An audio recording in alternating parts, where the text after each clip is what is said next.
Hello and congratulations on getting access to this video course on Facebook Ad Basics. This is, of course, video number 1, which is the introduction. So here's the goal. This course intends to simplify things so that you can get your Facebook ads up and running easily. Now, before we jump in and talk about how to set things up, you want to make sure that you are in the right mindset. I'm going to dive more into this in video number 2, but for now, let's briefly touch base. You see, in order to succeed at Facebook ads, you must be willing to have patience. Now, what do I mean by that? What I mean is paid traffic requires a certain type of patience and understanding that your first campaigns and your first several $100s is most likely not going to convert into leads. That may be the case if you're doing something easy like local ads. But if you're doing something like nationwide or even worldwide ads and you're targeting everybody in a specific niche, let's say, for example, scuba diving, then that can be very, very hard to do. It's not necessarily really hard, but imagine you're competing with a lot more people. If you're only competing with local businesses, it's going to be a lot easier. All right. So bear that in mind. And if you're okay with that, then Facebook ads is a really, really good platform to be able to target people in a very specific manner. So you can target them all the way down to their relationship status, to their gender, to their likes, and all that. All right. That's why Facebook is so powerful compared to a lot of other paid traffic sources. That's not necessarily to say Facebook ads is better, but you get what I'm saying. Now, you also need to do a few things before you set up your ads as well. For example, demographic research, getting an idea of who your audience is. Now, what this means is that you're not going to be profitable right out of the gate. So don't expect that. Don't expect that. Have a budget in mind, whether it's $500, whether it's $1,000, and don't expect that you're going to be profitable immediately. You see, with Facebook, what you're trying to do is you're investing that money to figure out who is actually interested in your product. You're going to figure out the text that you use, which text is the winning text, which image is working well, and when you're able to get the right data on that, you will be able to use the right creative ad to target the right person. And we'll discuss more about this proper mindset in video number 2.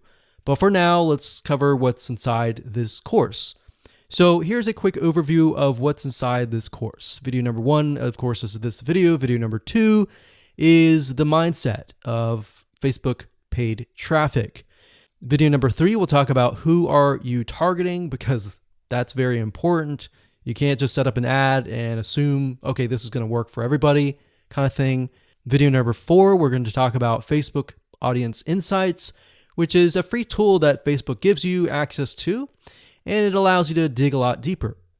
Video number 5, we'll take all that information that we've researched in the prior videos, and we'll create a avatar profile, which is essentially what your customer is going to look like. Are they male? Are they female? Are they a certain age? Are they in a certain area? And of course, once you figure that out, that's a big crucial piece of the puzzle. We need to go over important ad rules in video number 6. You see, if you don't follow Facebook's rules, it's an easy and surefire way to get banned, and we don't want that. So we want to make sure that you understand what Facebook wants, what Facebook does not want, what Facebook sees as offensive, and all that. And believe it or not, it may not really be obvious. So that's why we need to cover these rules. Video number 7, we'll talk about the pixel, which is basically the tracking code that Facebook uses, why it's important, how you can create it, and all of that. And video number 8, we'll talk about ad campaigns. And video number 9, we'll talk about ad sets. And of course, video number 10 will talk about ads. So as you can see, video number 7, 8, and 9 is the technical aspect, but all the videos before that prepare you for that. All right, so getting started, you're going to need the following. You're going to need, obviously, a Facebook ad account. You will need a landing page, something that you're going to be promoting. And of course, you're going to need to have your creatives, like your text, your headlines, your images, and all that. So with that said, let's move on to video number 2.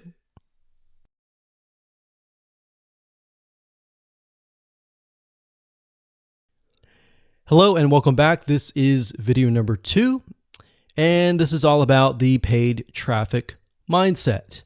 So this is very important because if you don't make this switch in your mind, then running Facebook ads is going to be painful, it's going to be tough, and it's really not going to make a lot of sense. In fact, this is the reason why most people just quit Facebook ads. And it wasn't until we started running tens of thousands of dollars of Facebook ads that we realized that this was very crucial. Obviously, the technical aspects are crucial as well, but this is a big piece of the puzzle. And if you can't get past this and you can't have this type of mindset, you're most likely gonna say, okay, this doesn't work, and leave. And your competitor is gonna come in and win. So to better understand what kind of mindset you need to be in, what I want to do right now is to give you a comparison so that you can understand the differences between different types of paid traffic. So we have Google Ads, which we're referring to where you go to google.com and you type in a search keyword term, and then you see the ad at the very top. So as you know, Google has many different types of ads. They have YouTube ads, they have Google display, banner ads. We're not talking about any of that. We're just talking about the search ads. So if you think about it, the type of person that is going to google.com, they're searching for a very specific thing. So if they're typing in scuba diving equipment, they are looking specifically for that. And with that in mind, you're able to put certain products that they want right in front of them. Now, the big difference between that and Facebook ads is that with Facebook, people are not searching for anything. They are there to socialize with their friends, their family, or their acquaintances, right? So the difference is that. Now, because of that, and because somebody is not really searching for a very specific item, you need to be aware that you really have some warming up to do, meaning they're not going to buy right away. Sometimes they'll buy right away, and sometimes it will take a few days to maybe even a week, depending on the product you're selling and where they are in the stage of buying. They could be not even aware that that product exists, or they may be aware that the product exists, but they're looking at your competitors, perhaps. So that's why Facebook ads is so different. Now, bear in mind that Facebook ads is very powerful because it allows you to target people, not only males and females, ages, and different interests. And in order for somebody to get into a specific interest, they will have to have visited certain pages related to that interest. So keep in mind, Facebook is very different than Google Ads.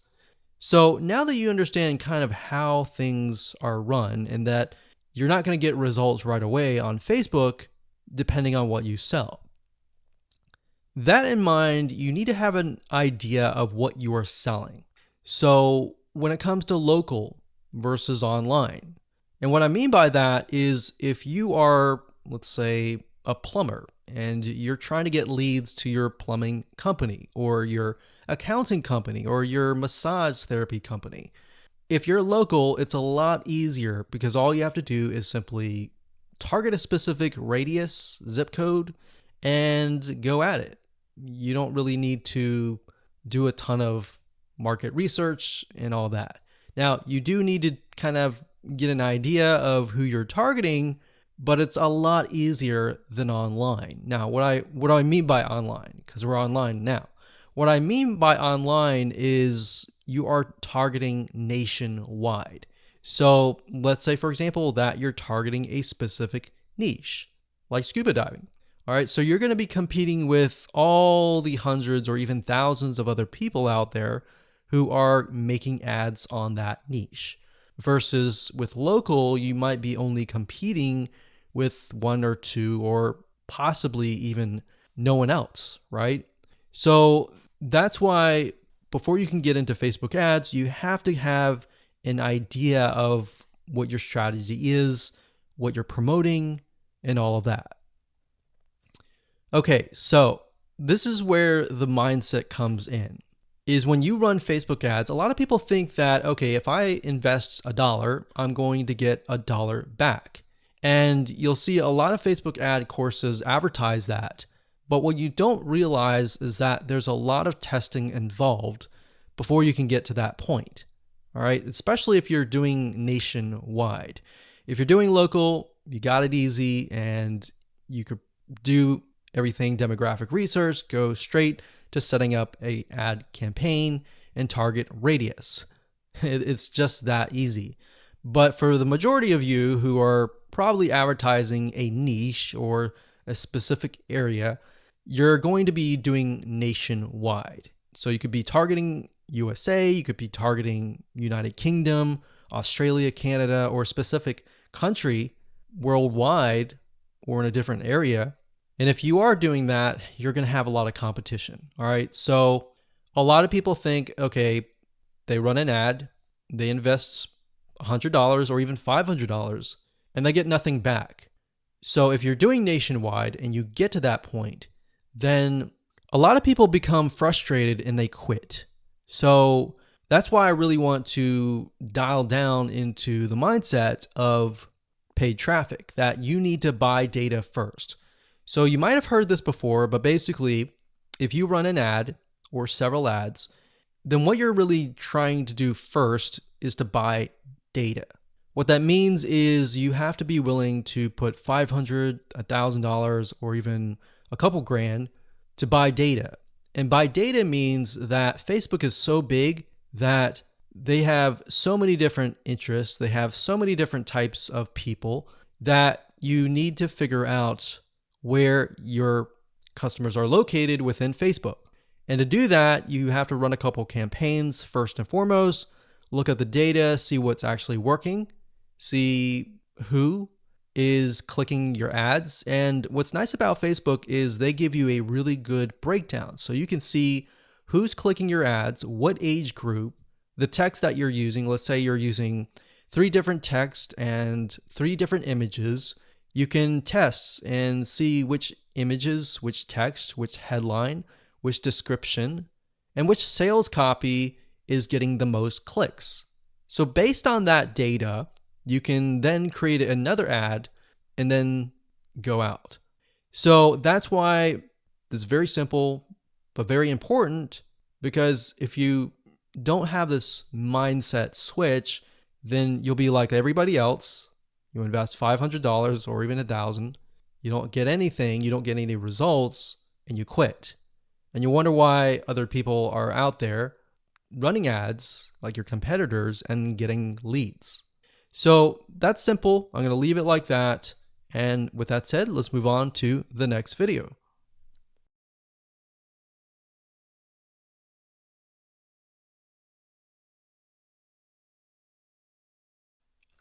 Hello and welcome to video number 3.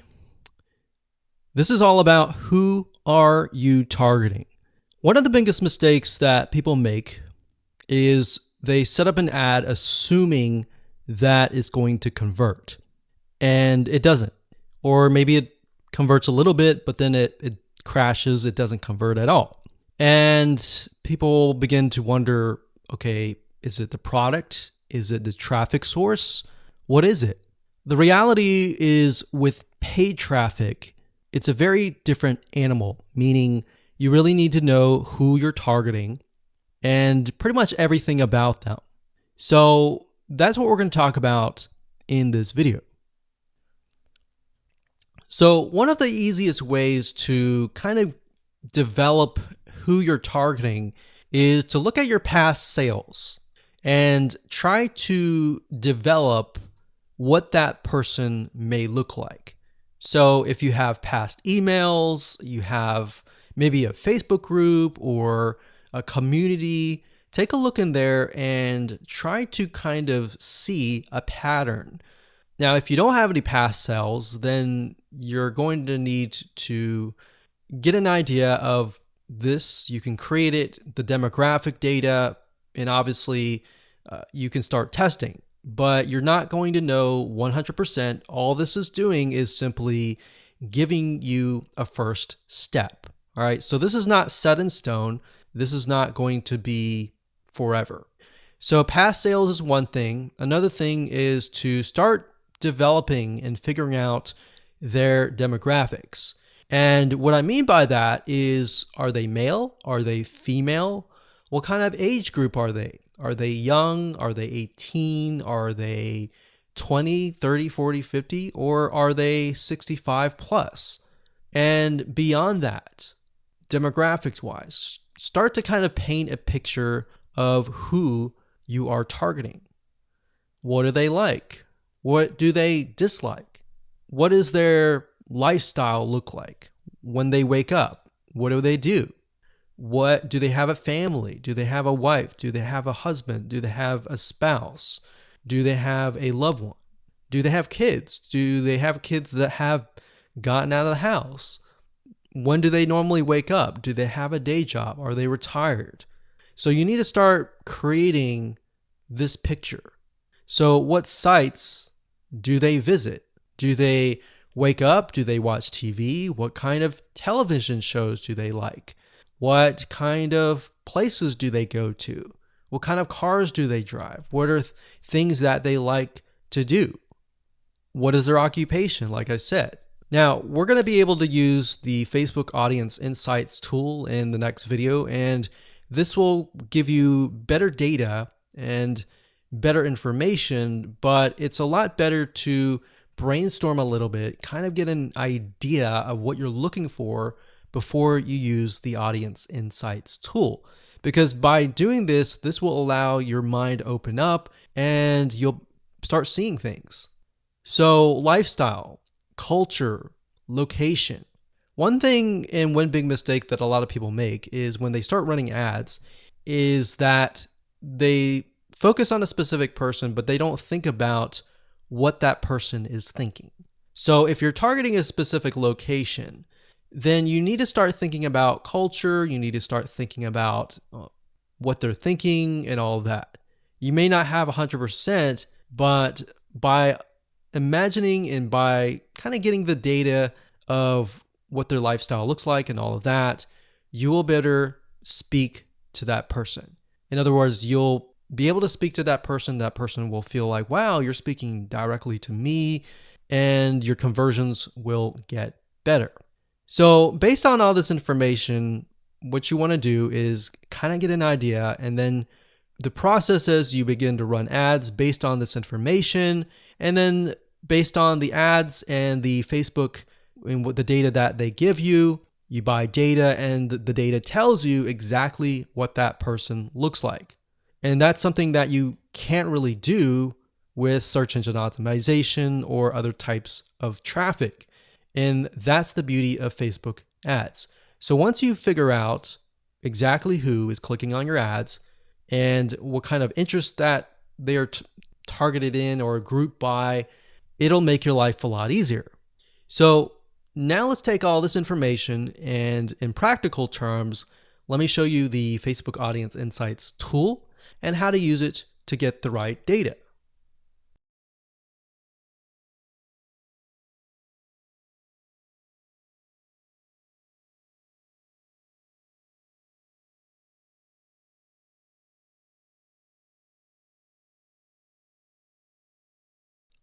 Hello and welcome to video number 4. We're going to talk about Facebook Audience Insights. This is basically a free tool that is available to anyone who has a Facebook account.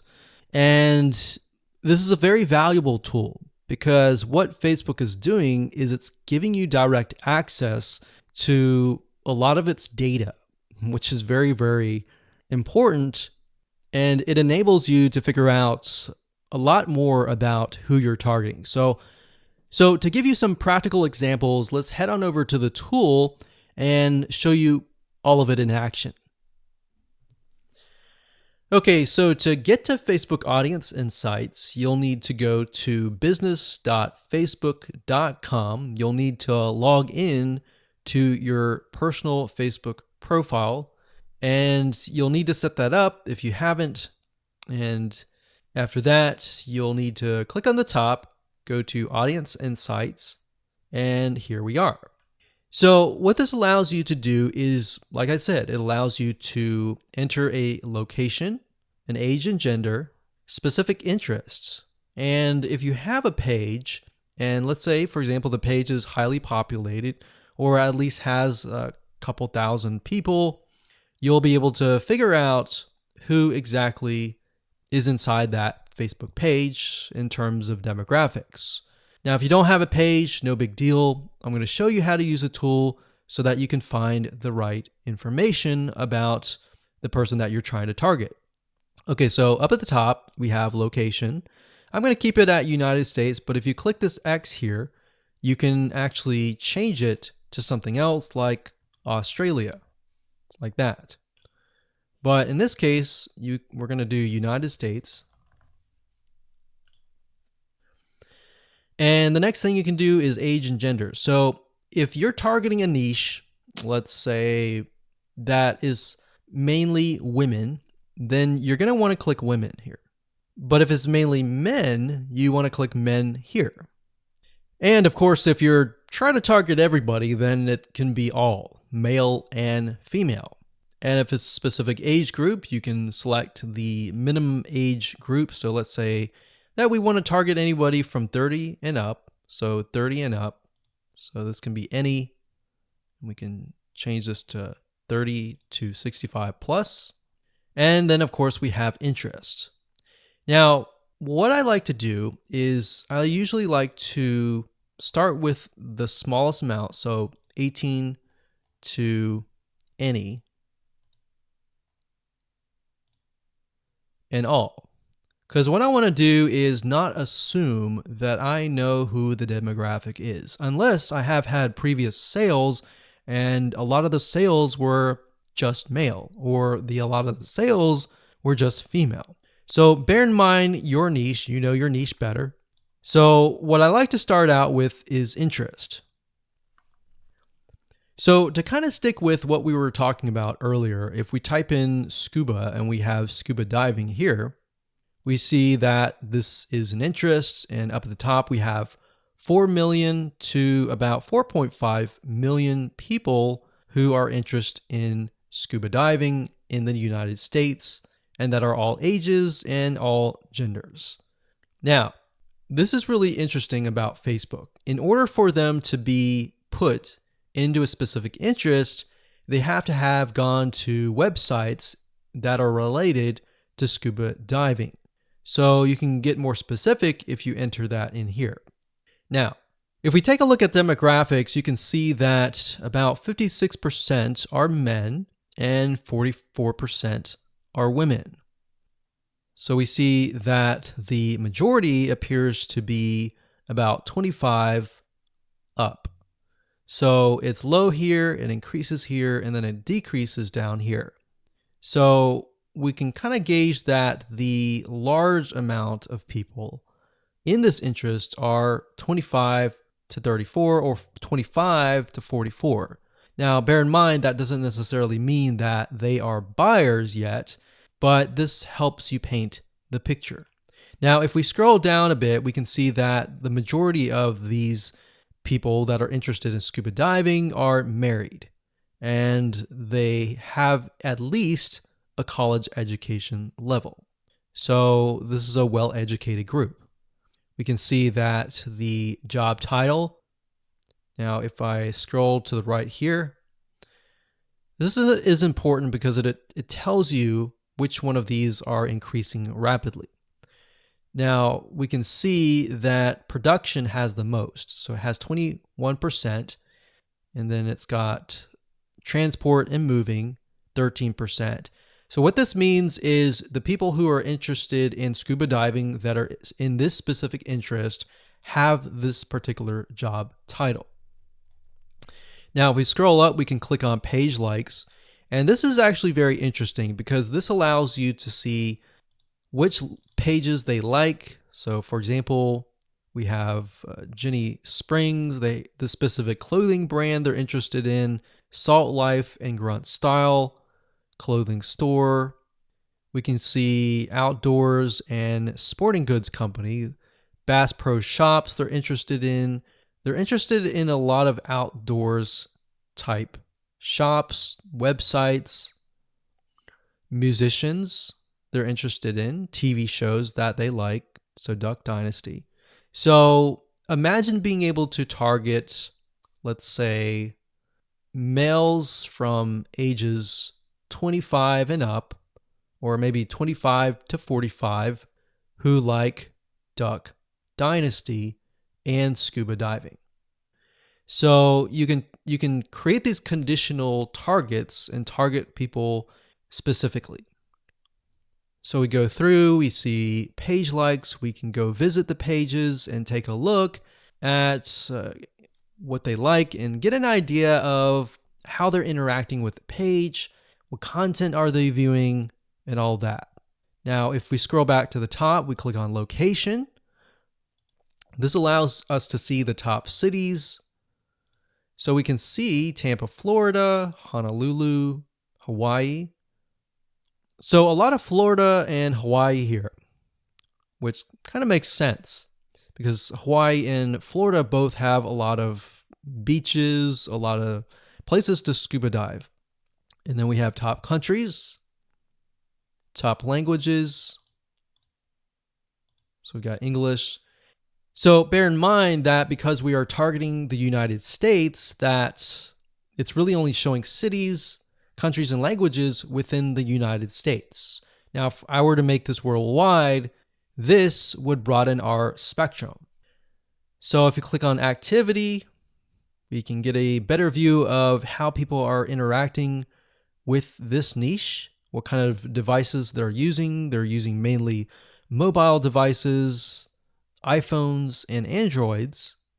So we can see that a lot of them are not at desktop, which kind of gives us an idea that because these are outdoorsy people, they're most likely not going to be surfing on the inside or in their house, basically. So now let's take all this information and let's create an avatar in the next video.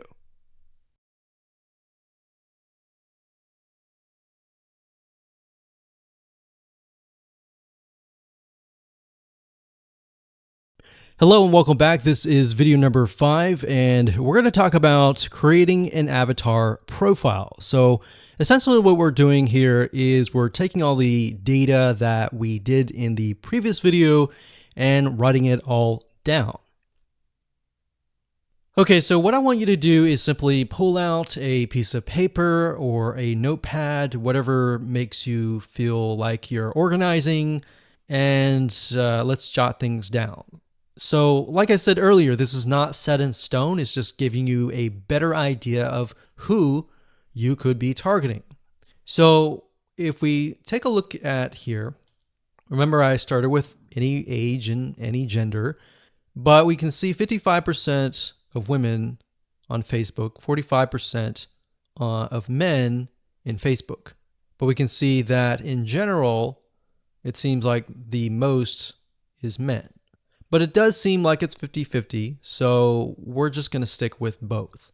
Now, like I said, we see 25 to 34 as the age. So what I'm going to do is I'm going to do 25, like so. And we can kind of get us an idea that this is the majority, and then it kind of sinks down here. So let's just say we're going to start with this group here. And let's end it at 54.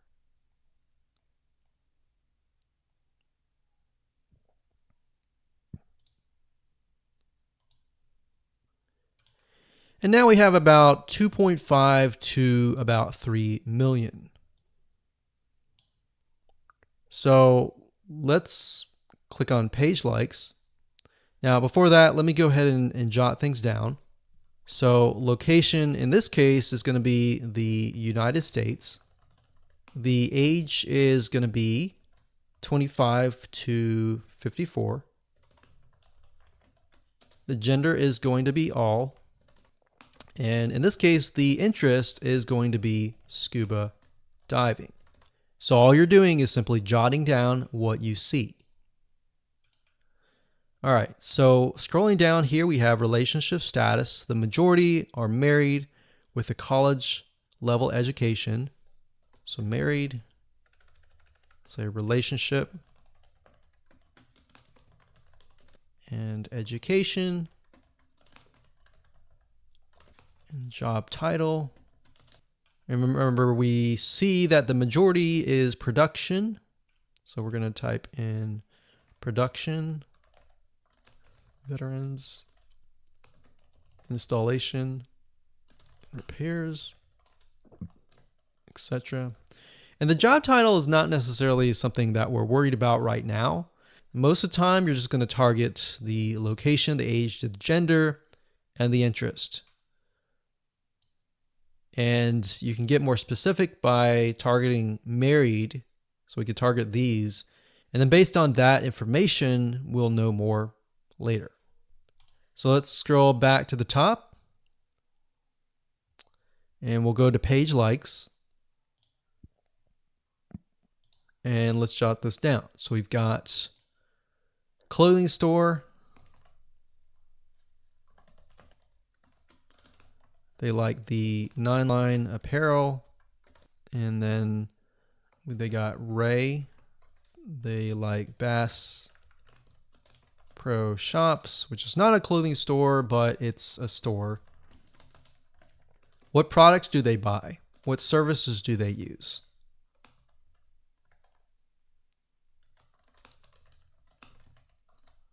What websites do they visit?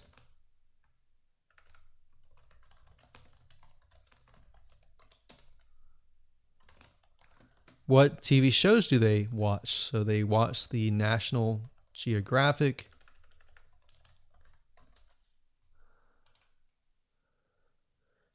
They like to visit All Recipes.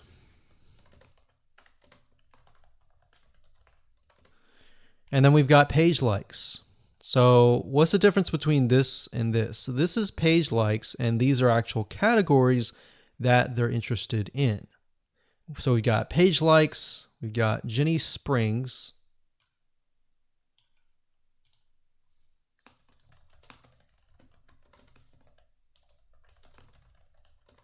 Salt Life, 9-line apparel. Now, what you're going to see here is relevance. Relevance basically means that in relation to scuba diving, how closely are these audience related?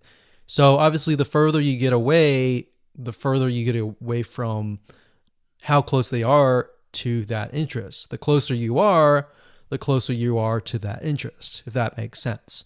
So we have affinity level, which basically tells you how close they are to the audience that you're looking for. And the closer they are, the easier it is to target them, right? So it's always good to start with the ones closest to the top. So now remember, we saw location.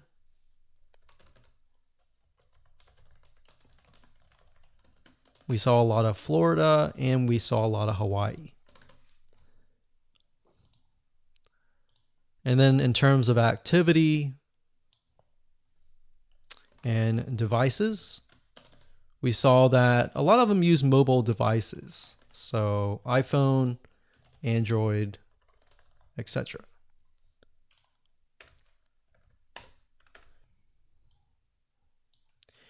Now you can further create this avatar profile another method is by going to google.com and looking for magazines. So why magazines? Well, if you flip through the magazine and you go through to the advertise page, you'll notice that these magazines have what we call a media rate card. And what this does is a lot of times it'll tell you the exact demographic and the exact avatar that you're trying to target. So let's type in, for the sake of simplicity, we'll type in food magazine, like so. And you can do food magazine advertise. So for example, the Food Network magazine media kit, the Food and Wine magazine. And bear in mind that we are not going to advertise on these networks necessarily. You can if you want to, but this will give us a better idea of the demographic. So essentially, a lot of these magazine companies, they want you to advertise. So in order to get you to advertise, they're going to provide you with the demographic information. So we can see here, besides this data here, sometimes if you scroll further down, it'll tell you stuff like this, like adults, it looks like mainly women, about probably 70% women or 90% women actually. It tells you the age group. So the majority are 18 and above, how much money they earn, if they have children, are they married, are they employed, what is their education level. So what I would do is I would go to Google and type in whatever your niche is, space, magazine, space, advertise. And most likely you'll be able to find this information. So food and wine, for example. If we go to the advertise, it'll give you an idea of who you're targeting. So audience right here, we can go and take a look at the audience profile and match it with the Food Network one and get a better idea of the patterns that show up. What are things that are consistent throughout, essentially? So that's another method that you can use. You don't have to, but I just wanted to give you more so that you can kind of target people in a more specific manner. So go ahead, write things down and keep it saved on your computer.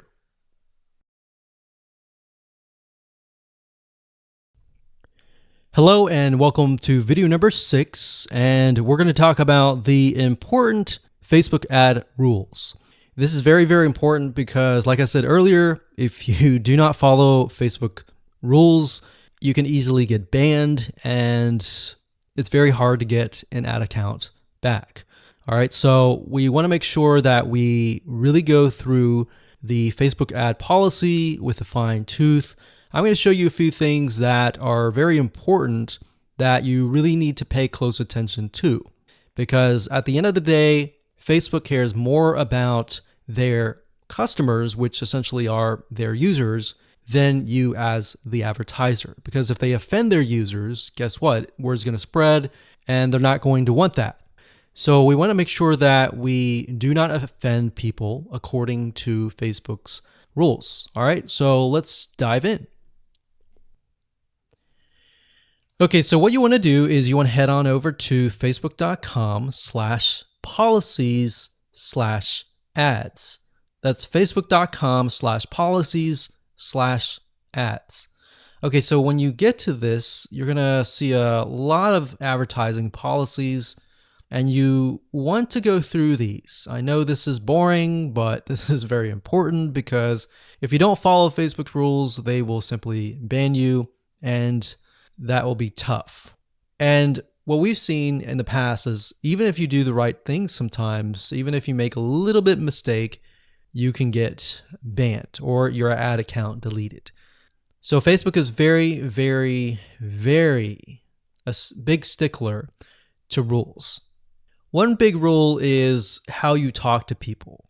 You don't want to say things like you're going to lose weight in a certain amount of days. You don't want to make these claims. So I'm going to show you in a second how to write your ads. So this is a good way to figure out what Facebook likes, what Facebook doesn't like. So policies, it says our advertising policies, sexually suggested content, Facebook brands. So what we want to do is we want to open these up in new windows. Okay, so personal attributes. This is big. Basically, Facebook does not like it when you point people out and say, hey, you're this, right? So you want to be as indirect as possible. Because Facebook is so powerful in the sense that you can target people of a specific race, education, gender, age, interest, and all of that, you have to be careful. So basically it says policy, ads must not contain content that asserts or implies a person's race, ethnic origin, religion, beliefs, age, sexual orientation, mental status, financial status, or anything. So what's nice about this is Facebook gives you some examples. So it says, for example, add creative that describes or shows the promoted product or service. So you can talk about your product and service all you want, but what you cannot do is refer to somebody and basically say, hey, meet so-and-so. So for example, race, you can say meet Hispanic men online now or find black singles today. Because what this does is it doesn't apply or imply that you are that race. So for example, it says meet other certain race singles near you. So what this implies is that you are black because it says the other. So you can't say meet other, whatever race, singles near you, because it implies that race. Or religion, it says date Christian singles, or looking for Buddhists near you, meet Hindu singles online now. So this doesn't imply that you are this race. If you say, are you Christian? That's a surefire way to get banned. And age, same thing, meet seniors. It doesn't imply that. You can, when you say meet other seniors, the word other or are you, that implies that person's demographic and they do not like that. So like here, are you gay? Are you a lesbian? You have to be careful about that. Facebook does not like that. They really don't like that. Okay, so this is a big part of the policy. So make sure you go through that and make sure that when you write your ad copy that you comply with these policies. And then we have adult content. They definitely do not like nudity, implied nudity. They don't like anything that shows anything sexual in nature, abs, buttocks, chest. Even though it might not be offensive to you, it's definitely offensive to Facebook because they don't want to offend anyone. All right. Sexually explicit content. Even though it may not be nude, it's portraying excessive nudity like this. Just even a chest or even a statue. So the statue's okay. It's a statue, so that's fine. But real life sexuality or a sexual nature is not okay. So what you need to do is go through the prohibited content, make sure that you're not in there. Weapons, third-party infringement, personal attributes, and all that. So I know this takes time, but you're going to be thankful in the future. Because when you get an account banned or deleted, that's just a headache. Another thing is brand usage in ads. They don't like it when you use other people's brands. If it's your brand, that's okay. But if you use something like Coca-Cola's brand in your ads, that means it's going to be a legal lawsuit against them. And they don't want that. All right. So they don't want to deal with that. So if we go back to the first page, we can see the ad review process. So we can get an idea of how they review ads. So it says during the ad review process, we'll check ads, images, text, targeting, and positioning. Now, usually by default, the Facebook robot will essentially approve your ad. But over time, you might be getting a manual review, which means an actual human may be reviewing your ad. Now, sometimes if you get your ads disapproved and you know you've read through and you've complied with those rules, then you can request a manual review, or you can contact them via support as well. So make sure you read through it is basically the gist of this video.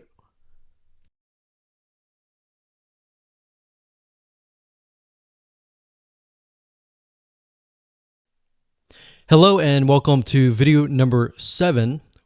We're going to talk about the Facebook tracking code, which is known as the Facebook pixel. This code is very important. It's not just a code that you place on your website, but this piece of code can track everything that goes on in your funnel, from people landing on your landing page, your opt-in page, to subscribing, to your thank you page, to your add to cart, to your purchase page, your thank you page, and all of that. And what it allows you to do is it allows Facebook to figure out who your ideal customer is. Now, obviously, you need to do what we call training the pixel first and foremost, which basically means that you are telling it, based on the data that you're sending it, who's a customer, who's not a customer, and how Facebook is able to go throughout its database to find the customers.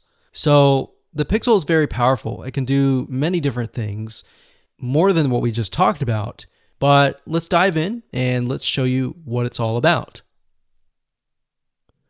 Okay, so to create a Facebook pixel, all you need to do is simply go to business.facebook.com, log in, and up at the top, click the menu, and this will drop down. And then you'll want to click on All Tools, or put your mouse over this, and click on Pixels. Once you've done that, you will reach this page. And this page will show you all of your Facebook pixels. Bear in mind that you can create as many pixels as you want, but for the sake of this example, we'll just create one pixel. So what you need to do is when it says Add New Data Source, click this here. And also keep in mind that Facebook changes their user interface a lot of times, like every single week. So what you want to do is, if it does change, look for the Facebook pixel creation. So we're going to click on Add New Data Source, click on Facebook Pixel. And the next thing we'll do is click on Pixel Name. So we'll call this Scuba Diving Pixel. You can enter their website URL if you want to, but you don't have to. It's optional. Click Create. And Facebook will create the pixel. Now it's time to get the pixel. So Facebook is going to give you different options. You can connect to a specific partner platform if you want to just go ahead and install it there. But for the most part, you're probably not going to be using this. So you want to manually install the pixel code yourself. You can email the instructions to a developer if you have one, but if you don't, click this one here right here. So now it's going to say locate the header code for your website.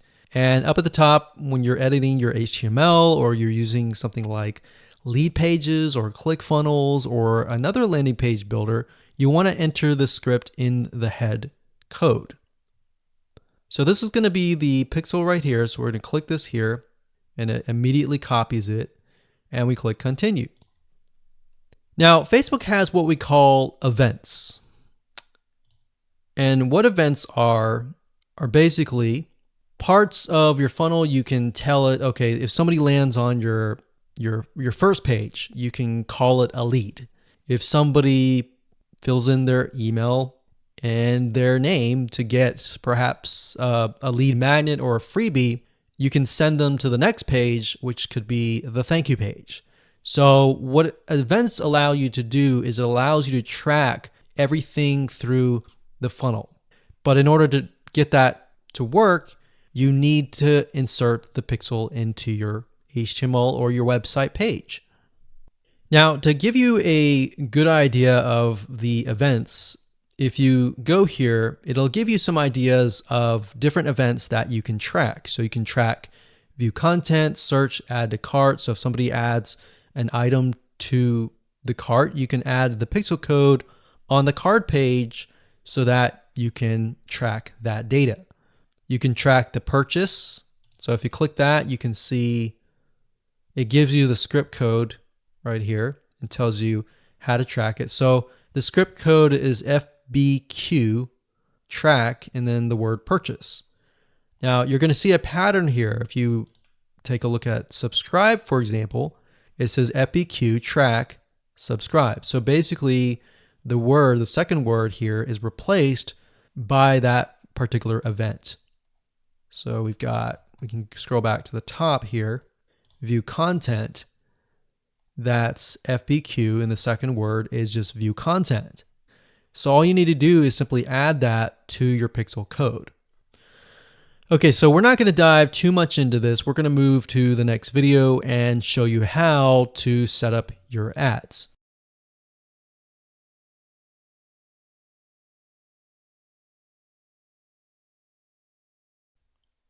Hello and welcome to video number 8. Let's talk about ad campaigns and how to set them up and all of that. Okay, so to get to Facebook Ads Manager, up at the top, click on the menu, click on Ads Manager, and you'll get this page. And you'll want to click on campaigns if it doesn't go there immediately. The next thing you want to do is simply click the green Create button, like so. And here we go. So we have campaign, and the campaign specifies the objective. The ad set specifies the specific page, the audience, basically who you're trying to target. And then of course the ad is going to be the creative ad, the images, the text, the headline, and all of that. So the campaign is this video. So most of you are going to be using traffic or engagement. You're not going to use app installs unless you have an app. You won't use video views unless you have a video. And then we've got messages, lead generation, brand awareness, and reach. So knowing your objective is key. If you click on traffic, you're going to see that you can target conversions. Now, conversions can be anything from a purchase where somebody pays money versus something like a lead where somebody fills in their email and their name and they give you something so that you give them a lead magnet or a freebie in exchange. So that can be conversions. And then of course, engagement can be in the form of a post engagement. So if you want stuff like comments, shares, likes to a specific post, you would choose that and click on continue. Or if you want to grow your Facebook fan page and get more page likes, you would click this one right here. Now, for the sake of showing you how to set up a Facebook ad to the fullest extent, we're going to be using traffic and conversions. So we're going to click that.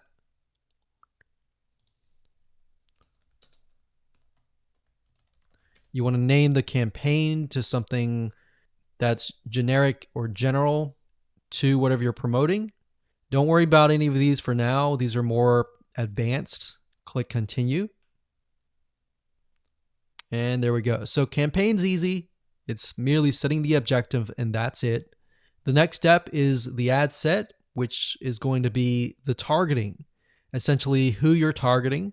And that's why we did all the demographic research beforehand. So now we can enter that in here. So with that said, let's move on to the next video.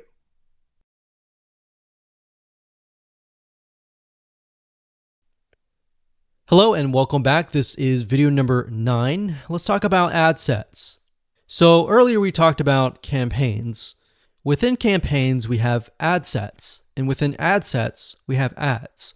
So within ad sets, you're able to tell Facebook who you want to target. So having that avatar profile on hand is crucial for this part. So with that said, let's dive in. Okay, so like I said, in ad set, you have the ability to change the ad set name. So within a campaign, you can have several different ad sets. And so for example, if you're doing scuba diving, you could do an ad set for just males or just females, or males of a specific age or females of a specific age or specific interests. You could target specific jobs. So they could be different ad sets. And that's what it is. So what you would do here is you would click this here. You would choose the specific product that you're promoting in the pixel. Now, what dynamic creative is it says provide individual assets like images, headlines, and it'll automatically optimize. So in layman terms, what that means is, let's say, for example, that you upload in the ad 3 different images, 3 different texts, 3 different headlines, and 3 different call to actions. What Facebook is going to do is it's going to create all different variations of those combinations. It's going to run the ads, and it's going to figure out of those ads which text, which headline converts the best, which image converts the best, and it's going to run the traffic to that ad. So instead of you trying to figure that out, you allow Facebook's very smart algorithm to figure that out. So in order to do that, you would select Dynamic Creative and click Continue. Now, for the sake of simplicity, we're not going to do that right here, but that's there if you want to. Now, offer, it says drive more conversions by creating an offer people can save and get reminders about. So you can do that as well here. Next, we have audience. So like we said earlier, one cool thing is if you go to Audience Insights and you do the research, you can actually save that audience and then you can select the audience here. All right, so use a saved audience. Now, we're going to do everyone in the United States from the ages, remember we saw 25 to about 54, like so. Now, because we're in the United States, language we can leave blank. Now, detailed targeting. This would include the interest. So this could be scuba diving.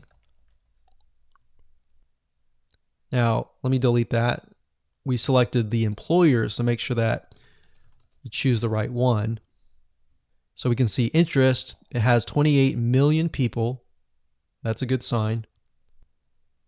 And we're going to uncheck that. We're going to leave it at automatic placements, daily budget, conversions. So what this is going to do is it's going to optimize for conversions. Now, conversion window. What this means is you have 1-day click or 7-day click.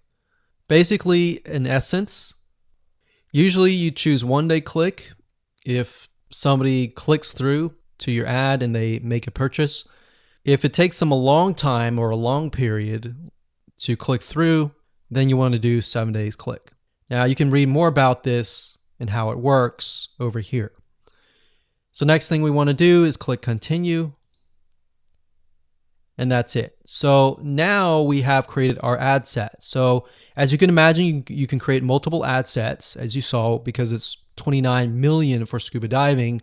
I can split that up and do one ad set for male, one ad set for females, one ad set maybe for Hawaii, one ad set maybe for Florida. So you can have several different ad sets and then figure out which one works the best. So now let's talk about the ad, which is the next video.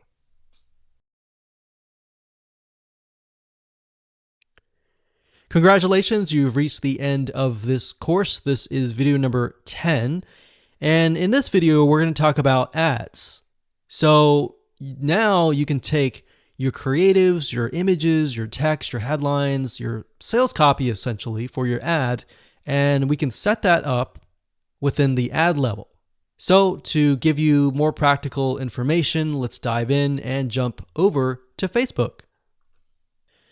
Okay, so this is the ad, and what you want to do first is up at the top, you're going to want to choose the Facebook fan page that you're going to advertise from.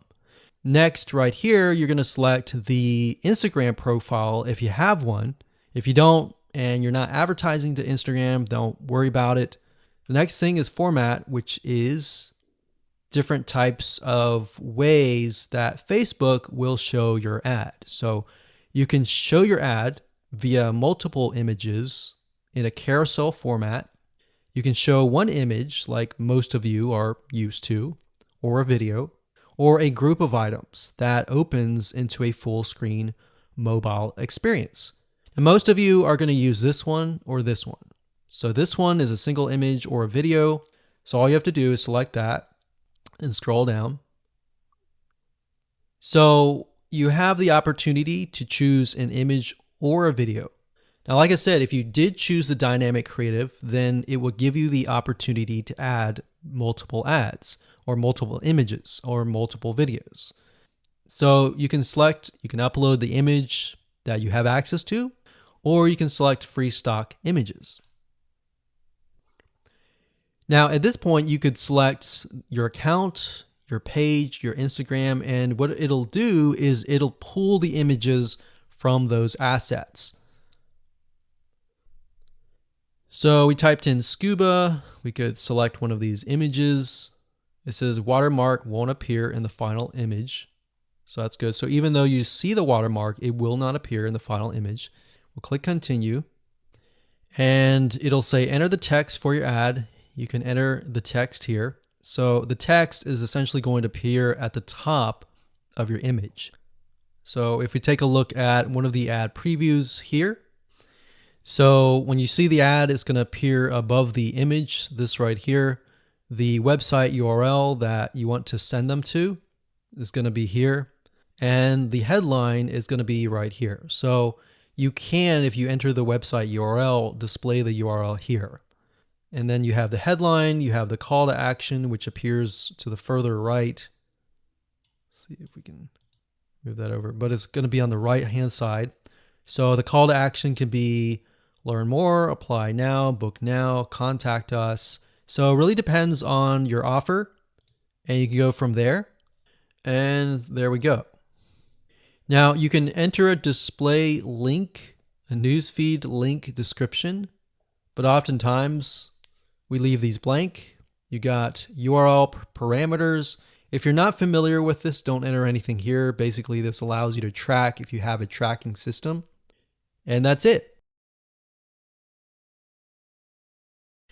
Hello and congratulations on getting access to this video course. We're going to talk about how to grow your Instagram fan base. Let's just go ahead and jump right in, and this is video number 1. And let's talk about a quick overview of what's inside this video course so that you know exactly what to expect. Of course, this is video number 1. Video number 2, we're going to talk about a list of things that you need to do before you can actually drive traffic. So before we actually jump right into the 4 different traffic sources that we've pinpointed to figure out what is best as far as driving traffic with Instagram, I want to talk about a few things and just prepare you so that you're able to start out on the right foot. Video number 3 is going to be broad niche and specific posts. Video number 4 is going to talk about demographics. It's a big mistake that a lot of people just jump straight into trying to drive traffic without really trying to think, okay, who am I trying to attract? If you don't know who you're trying to attract, then it's going to be hard and going to be difficult on what you're trying to do. And then you're just trying to hit everything. You're just trying to drive tons of traffic, and at the end of the day, yes, you might have a massive list of 100,000 people, but it doesn't matter if you're not building a quality list. So that's what we're going to talk about in mindset in just a minute. So after that, we'll talk about traffic source number 1, number 2, number 3, and number 4. All right. So now what I want to do is talk about mindset. I really want you to think about quality over quantity. That's why I brought up the issue with you don't want a list of 100,000 followers unless those followers are super targeted and they are your demographics. That's when it's okay. But at the end of the day, I don't really want you to think, oh, I need a list of, I have to have a list of 10,000 or 50,000 or 100,000. So it's easy to get trapped into I want a large following. But really what you don't want to do is you don't want pride to ruin your profits.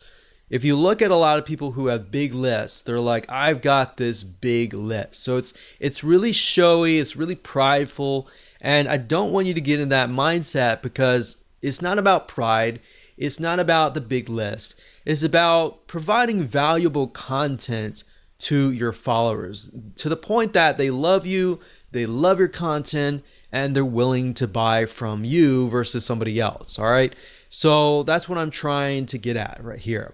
So it's better to have 100 fans who love and engage your content versus 1,000 fans who don't really like or view your content, right? So start with this mindset first and you will become more successful. All right. So what do you need? Well, obviously you need an Instagram account.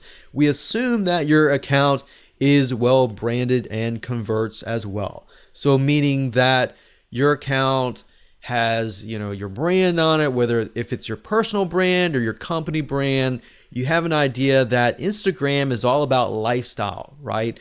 People may have found you via Facebook, which Facebook is all about discovery. And then Instagram is all about, oh, okay, I know more about you, but I want to get to know you. So that's what Instagram is all about. All right. So I assume you have a better idea of that and you have a good, Instagram profile and you're ready to begin driving traffic. But if you haven't really touched base yet, I'm going to talk a little bit about this in the next couple videos. And that way you're able to start out on the right foot. But the main goal of this video course is, of course, to get your traffic strategies that actually work. So with that said, let's go ahead and move on to video number 2.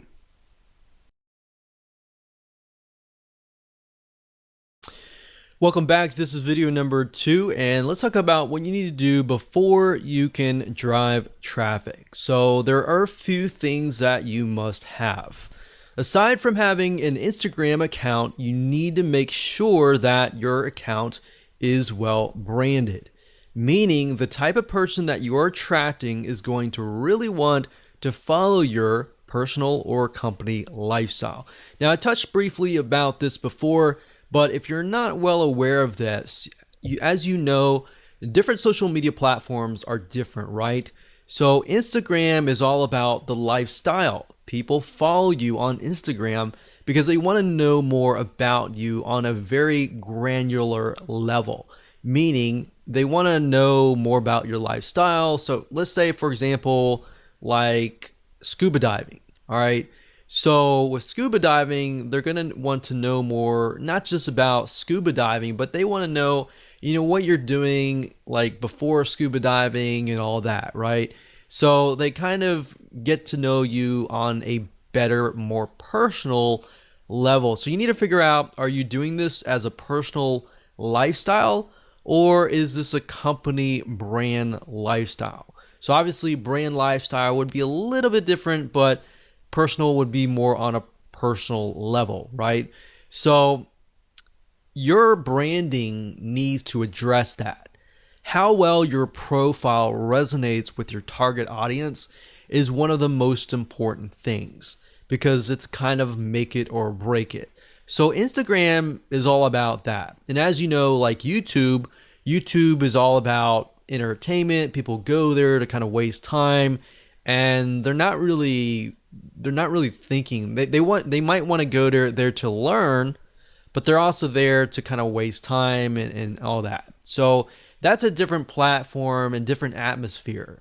So as you know, you can't really go to a different culture and act differently, right? Otherwise, you're going to stand out and you're not going to fit. So I'm not saying you need to fit a specific person, but rather you need to fit a specific platform. Like I said earlier, Facebook is all about discovery. Like people go to Facebook and they might discover your brand or you, right? So they want to know more about you and they therefore go to Instagram. So as long as you have that kind of, okay, this is what I need to do in Instagram. I need to pick and choose pictures that fit content or pictures that showcase our personal or our company lifestyle, then that's what the type of mindset, that's where you need to be. All right. So if you get this right, the type of people that follow you are going to be higher quality type. All right. So that's your goal at the end of the day. Get 100 people that really love and consume and engage and like and heart your Instagram pictures versus getting 2,000 people and maybe getting like one like here or there. All right, so that's kind of the mindset that I want you to be into. All right, so like I said, let's talk about scuba diving for a minute. Let's say we are selling the latest, greatest scuba diving mask. This mask will allow you to breathe on, go underwater and view the beautiful things underwater for a longer period of time. Maybe it's easier, whatever.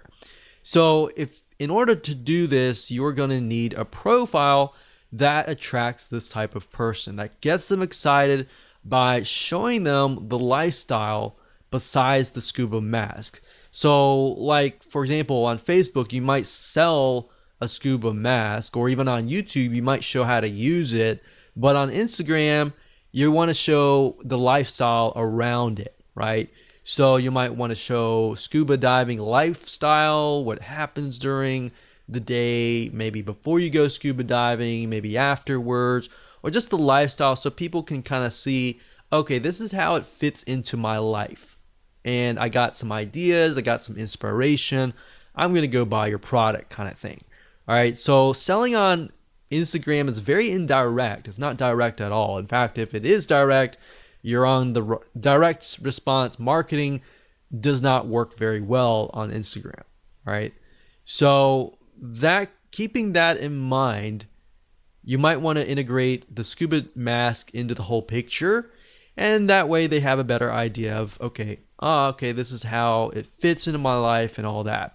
People want your product or service simply because it not only solves a problem, but the keyword that I used earlier is inspiration.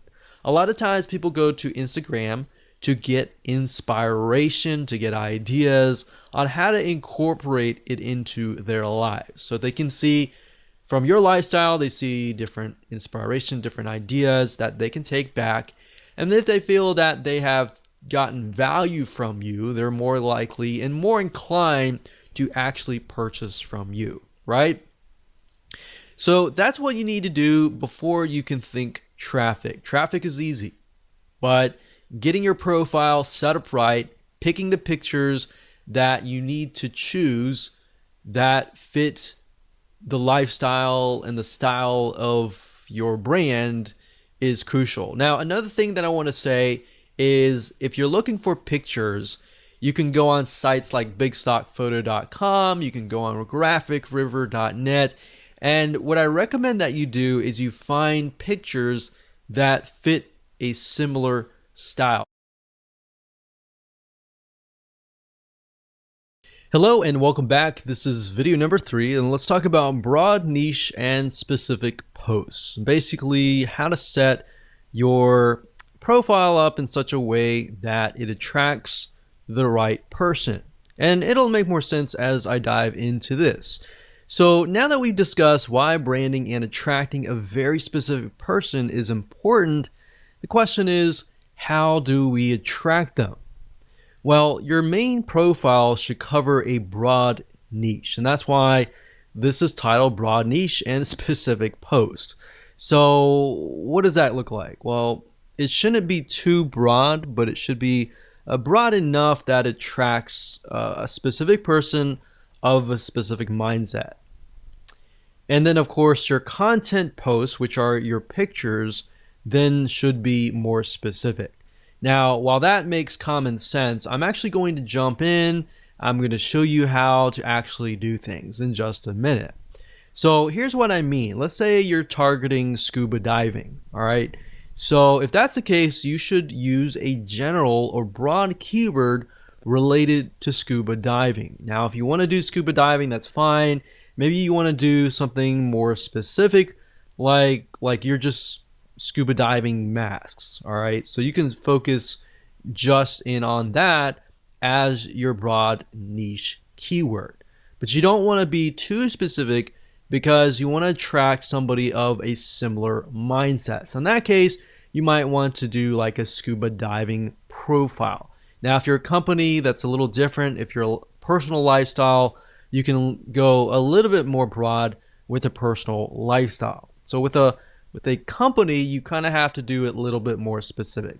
But if it is specific for your profile, your posts need to be more specific. Now I'm going to show you different ways and different tools that you can use to actually break things down so that you can brainstorm more specific keywords. And that way, instead of just posting to post, you have a reason to post, and then you have the ability to post things that people actually want. All right. So we're going to use Google Suggest keywords, and I'm going to show you in a minute how to actually do all of this. All right. So this will allow you to find high demand, high search keywords that people really want, and you're not just thinking, okay, this is something that I feel like is going to work. You're actually using actual data from Google that actually says that these are keywords that people want to know. All right. So that way, instead of figuring things out yourself, you're just taking a look really quick. As you'll see in just a minute, we're going to do it really quick. You're going to have it in hand, and you're basically going to have a roadmap to actually what to do, basically. And you can use this later on. So for now, let me jump right in and let me go ahead and show you this in action. So obviously, before you can do this, you need to have an idea of what you want to sell, right? So that way it'll tell you whether you need to do scuba diving mask. That is a little bit more specific, but yet general, or you need to just do a widespread scuba diving, very, very general, right? So you need to know that before you actually do this research, because it's just going to make life a lot easier if you do it this way. So let's say, for example, that we're going to do scuba diving. We don't really care about the masks or anything like that. So all you do is just type in scuba diving, and then you can scroll all the way down to the very bottom, and you're going to see the following. So you're going to see scuba diving gear, scuba diving meaning, equipment, facts, dangers, Goa, whatever that is, and then videos, and difference between scuba diving and snorkeling and all of that. So you could even go further and type scuba diving gear and see what you find here. So we can go down to the very bottom again, and these are basically Google suggested keywords. That means that there is a very high demand for these keywords. That means people are searching for these keywords. So you could take these and you could break them down, and you could say, okay, my profile is targeting scuba diving. So what you could do is make sure that you focus on maybe different types of gear packages, gear or tanks, different equipment and all that, and how that integrates into your lifestyle. Obviously, if you're going to do scuba diving and that's part of your lifestyle, then hopefully, you're teaching something that you're already familiar with. So that's going to be a lot easier. You just take pictures of your scuba diving gear. Now, if you're doing this for like affiliate marketing and you're not really scuba diving, then of course you kind of have to get creative. And then of course you can go to places like I said, like Big Stock Photo, and find images. So how about I do that just right now? So this is bigstockphoto.com, and let's say we'll type in scuba diving. Now, what I mentioned earlier about styles is if you go through here, you'll begin to notice there's a very specific style, because different artists, different photographers are different, right? So maybe you really like a certain picture. So if you click on it, Big Stock Photo will actually tell you who the contributor is. In this case, it is Rich Carey. So if you click here, you can actually see all of the photos by him. So then your pictures actually begin to look very similar. Somebody looks at it and they're like, okay, the style is very similar, and therefore the brand is very similar. The problem is a lot of times if you're picking and choosing different photos from different authors, they look totally different, and then it kind of creates this uneasiness, right? So people don't know how to say it, or they don't know how to explain it, but they just feel uneasy.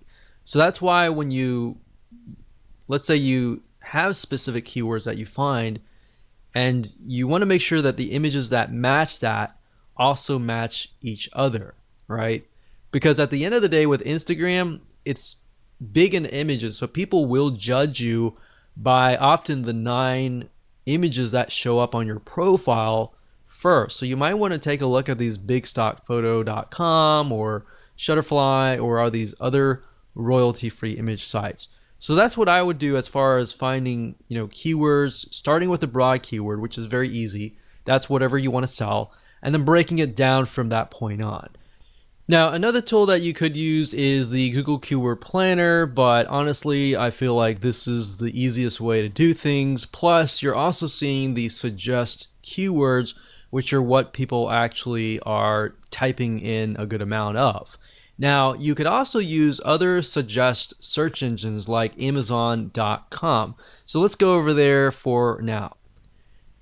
So Amazon.com is a great place to go to simply because if you notice, if you type here, let's say scuba diving. So as you are about to complete the sentence, you can see that it also gives you suggestions like scuba diving equipment, fins, regulator, mask, lights, computer, and knife and equipment package. So Amazon, as you know, people go here to buy products and goods. So they're more likely to show you what is actually profitable. So you can get keywords from here. You can also go to places like eBay, you can go to Walmart, you can even go to youtube.com to get an idea of what people are looking for. You can also go to Instagram as well. So this is kind of how you can figure out the specific posts, and from here you can break it down even further. So for example, let's say scuba diving mask. So we type in scuba diving mask, and you can see that it breaks it down further. Scuba diving mask and snorkel, diving mask set, case for kids, frameless, defogger, strap cover, and GoPro mount. So you could even break it down further. Let's say strap. Let's see what we get. So sometimes it'll stop at that point. So set, dive it. So let's just take a look at scuba diving mask and see what we get. And from there, you can figure out, okay, these items are selling the most. Maybe I'll do a lifestyle review on that or something. And there you go. That's basically all you have to do. Nothing complex, and I didn't want to make it complex at all. So like I said, just a quick recap. Number 1, get your main keyword. Number 2, get your specific keywords and turn those specific keywords into specific posts.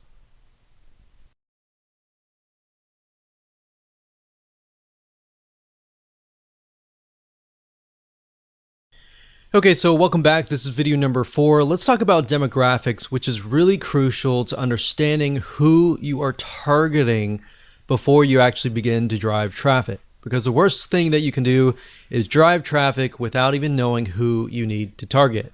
What age, what sex, female, male, whatever, and all that. The life stage and all that is very, very important, because if you attract the wrong person, then you're not going to get really the conversions that you're looking for, right? So don't invest any money yet. Let's talk about demographics. So like I said, before you can use any traffic source 1, 2, 3, 4, you need to do this research. I'm going to make it quick as possible so you can get an idea, you can go do it yourself, and you can be on the road to figuring out how to build up your Instagram following. So basically you need to know who you're targeting. Like I said, male, female, age, life stage, all that. And you can get all that information for free by using a free tool. Now this way you find a high quality follower who will love, consume, and engage with your content if done right.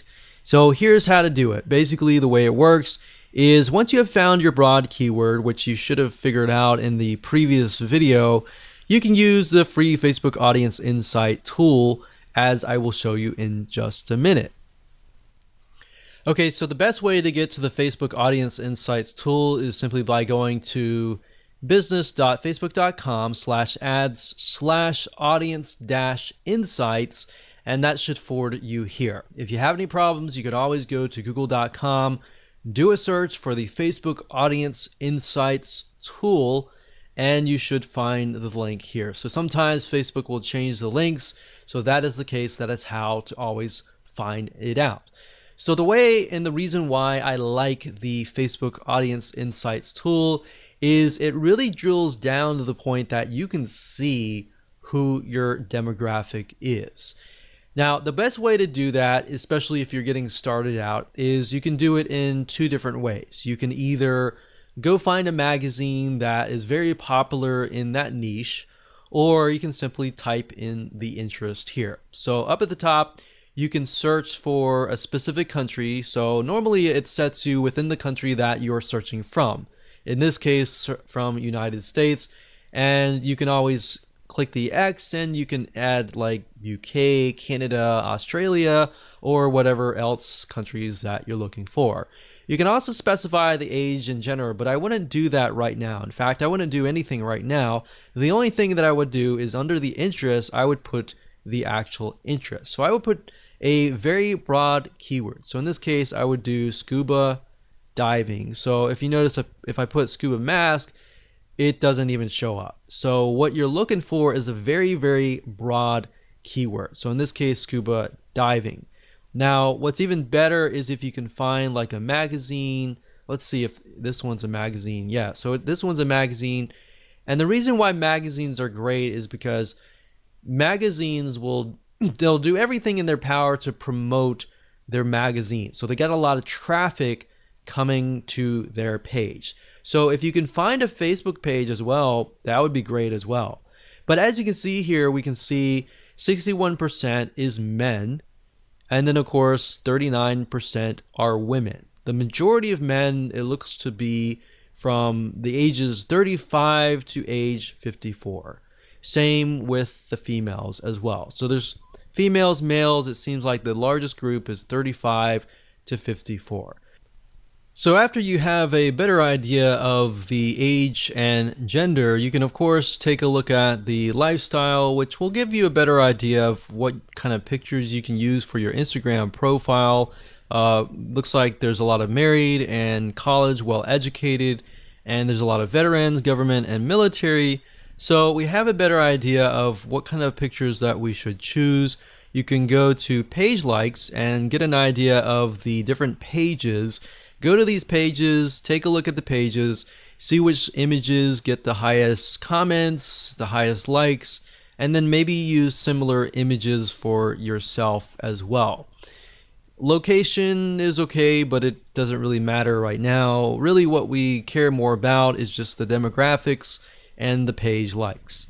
And that's all you have to do. Now, if you want to narrow into a very specific area, let's say men 45 to 54, you can always click this and get a better narrow view. But even if you click that, we can see that it's about pretty much the same.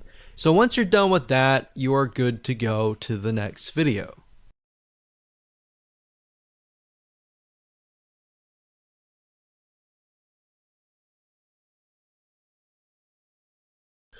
Welcome to video number 5. Let's talk about traffic source number 1. So the first source is called shoutouts.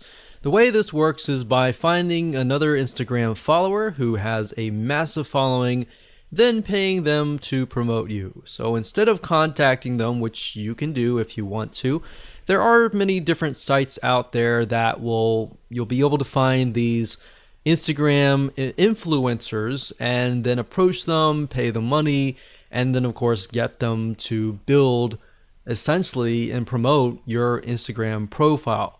There really aren't many methods that you can use to get tons of followers overnight, but this is one of them few.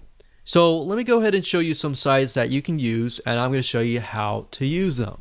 Okay, so there are a few places that you can go to get shout outs. And keep in mind that when you grow your Instagram profile to a point, you can do this as well and make some extra money on the side. But there are tons of people out there with massive size Instagram accounts. They might be directly related and they may not. So another reason why you really need to know your demographics is let's say if we can't find somebody who is a scuba diving Instagram profile. If that's the case, then we need to look for something out of the box, like maybe camping or something of that nature, where we find people who maybe not necessarily are fanatical scuba divers, but they want to see the coral reefs and they want to see the beautiful ocean, but they're campers. They love the experience already. So you might need to look at other niches and bring them over. So that's just something to keep in mind, because you're not always going to find somebody who has an exact profile in your niche. If you do, then great, that's awesome. But I just want to go over a few sites that you can go to for now. The first one being shoutcart.com. That's shoutcart.com. Another one is shoutotter.com. And you can see that you can see the different shout outs that you can get access to. And we have plughype.com. So you can see there are many different things like fitness, there's recipes and health and fitness, yoga, and all that. So let's go over here and we got buy, sell, shoutouts.com. And then of course on fiverr.com, fiverr.com, you can also type in Instagram shout out and you'll be able to find a bunch here. Now keep in mind, make sure that they are either targeted, or if they are not, the demographic that they're trying to attract is a similar demographic you have. So if you don't know, always contact them and say, hey, my demographic is male, ages from 25 to such and such. I was just curious to make sure that your audience is very similar as well. So they should know that kind of stuff. If they don't know, then don't use them, because you want to make sure that you find somebody who is knowledgeable. But if you go to shoutcart.com, you can create a free account. You can click on browse up at the top and you can do a search for the keyword. So like I said, I clicked on this one here, but you can see that for a 2-hour shout, which means they're going to shout out to their audience. They're going to say, hey, follow this guy over here. They can, for 2 hours, it's only $5. For 24 hours, it's $10. For a permanent shout out, that's $15. So you can go here, check it out. These other ones are good as well. Now, Fiverr, I will say be careful. Some of these people specifically, and other sites as well, but some people create their Instagram profiles for this very reason. So maybe they have a large following, but at the end of the day, they don't really have quality followers.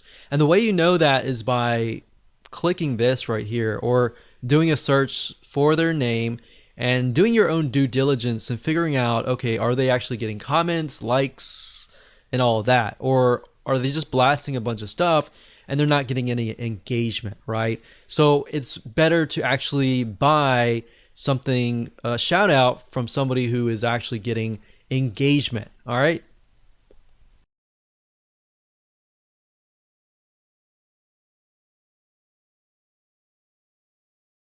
Hello and welcome back. This is video number 6, traffic source number 2. There are a very few software apps out there that will allow you to find other Instagram followers in your specific niche and follow them. Now, of course, this is a warning to you that Instagram has in the past banned some of these apps. So use this at your own risk. If you want to do the white hat way, I would do traffic source number 1, number 3, and number 4. But even number 3 and 4, you can get banned if you overdo it. So the key here is not to overdo it. Instagram, I believe someone said that you have about 500 actions that you can take for every 24 hours, meaning likes, comments, and all of that. More than that is just going to look spammy. So typically, if you're just getting started, it's probably best if you start at a lower rate, like 100, and then increase it to maybe 150 or more. But if you start out and do like 400 likes, 400 follows, and all that, that's just going to red flag the algorithm, and you do not want to go down that path. All right. So one specific software is called Follow Adder. That's FOLLOWADDER, and this will allow you to basically find Instagram influencers in your niche and then follow them. So you can follow, you can unfollow Instagram users, you can schedule posts. And another way to get more followers is to even post more. So the more you post, the more exposure that you will get, especially if you are piggybacking on hashtags, which we'll talk later on. But Follow Adder is a software tool, it's a bot that will automatically do a lot of things for you. But as we've seen with other industries as well, a lot of times big companies will crack down and they'll ban the accounts. So just keep in mind that we've seen that with LinkedIn, we've seen that with Facebook, we've seen that with just about any social media platform. So the key here is do it lightly and of course use this at your own risk.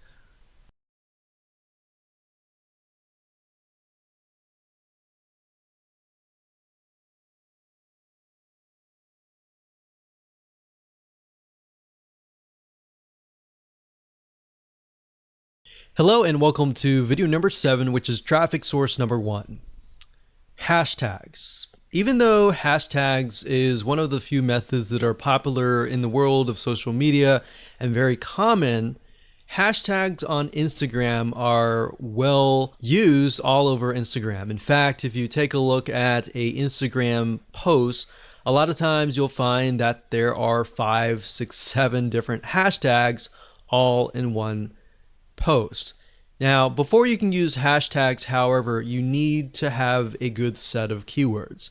A lot of times people just put random hashtags in hopes that they are going to generate traffic. But you're going to do it differently, and instead you're going to find keywords that are already getting traffic to them, and you're going to use those hashtags. So from prior videos, like the videos earlier where we talked about Google suggest keywords and Amazon suggest keywords, you can simply take these specific keywords and break them up even further. Now, the nice thing about hashtags is you're basically piggybacking on already existing traffic. People are already hashtagging these specific hashtags. There are already traffic going to them. All right. So just like a Google search engine on Instagram, using keywords will allow you to attract a high quality fan of a similar passion. So it's time to do a little brainstorming. Okay, so like I said, Instagram is mainly images. However, to describe your images, it uses a lot of different hashtags. So you don't want to just use a bunch of random tags. You want to use hashtags that are actually getting traffic. Now, certain hashtags or keywords could be getting a large amount of super targeted traffic, so you'll want to use them strategically. So the question is, how do you know if a certain hashtag is getting enough traffic? Well, you could easily find this out by using BuzSumo and other tools as well. So you want to find a handful of keywords that express your content post and piggyback on that traffic. So if that post is something that intrigues your audience and you've done all the demographical research and all that, then it's high converting essentially, then you should get a lot of likes and comments and all that. So from that, you want to take a bundle of hashtags that are getting a lot of traffic and you want to combine them into a sentence without making it look like spam. So let me show you how BuzSumo and other tools work to achieve this. Now, before I start, I want to warn you that when using hashtags, even with hashtags, you can get your account banned if you post too many posts with the same exact hashtag over and over and over again. So basically, at the end of the day, the advice that I can give you is to look as natural as possible. Do not look spammy at all, otherwise you will trigger the algorithm and trigger a red flag and potentially get bans. So like I said in the previous video, if you overdo anything, that's not a good thing. Keep it normal as much as possible. So I'm going to show you two different tools. The first one is BuzzSumo.com, which will basically help you figure out and analyze what content performs the best for any topic or competitor. So this is kind of a first step. It allows you to figure out what content is performing best. And then of course, we're going to use a second tool called Hashtagify.me. That's Hashtagify.me. And this software tool, it's free. It allows you to basically find and analyze hashtags. All right. So it's a two-step process.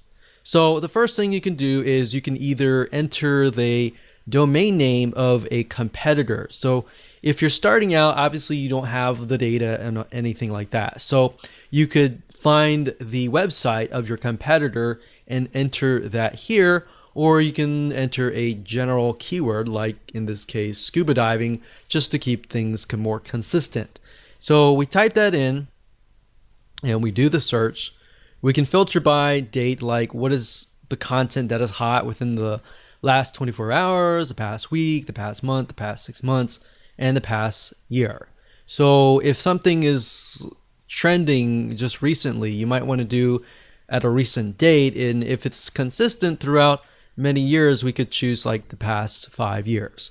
Now, the thing about BuzzSumo is it does cost money to upgrade, but there is a free version, and the free version you can get some ideas. All right.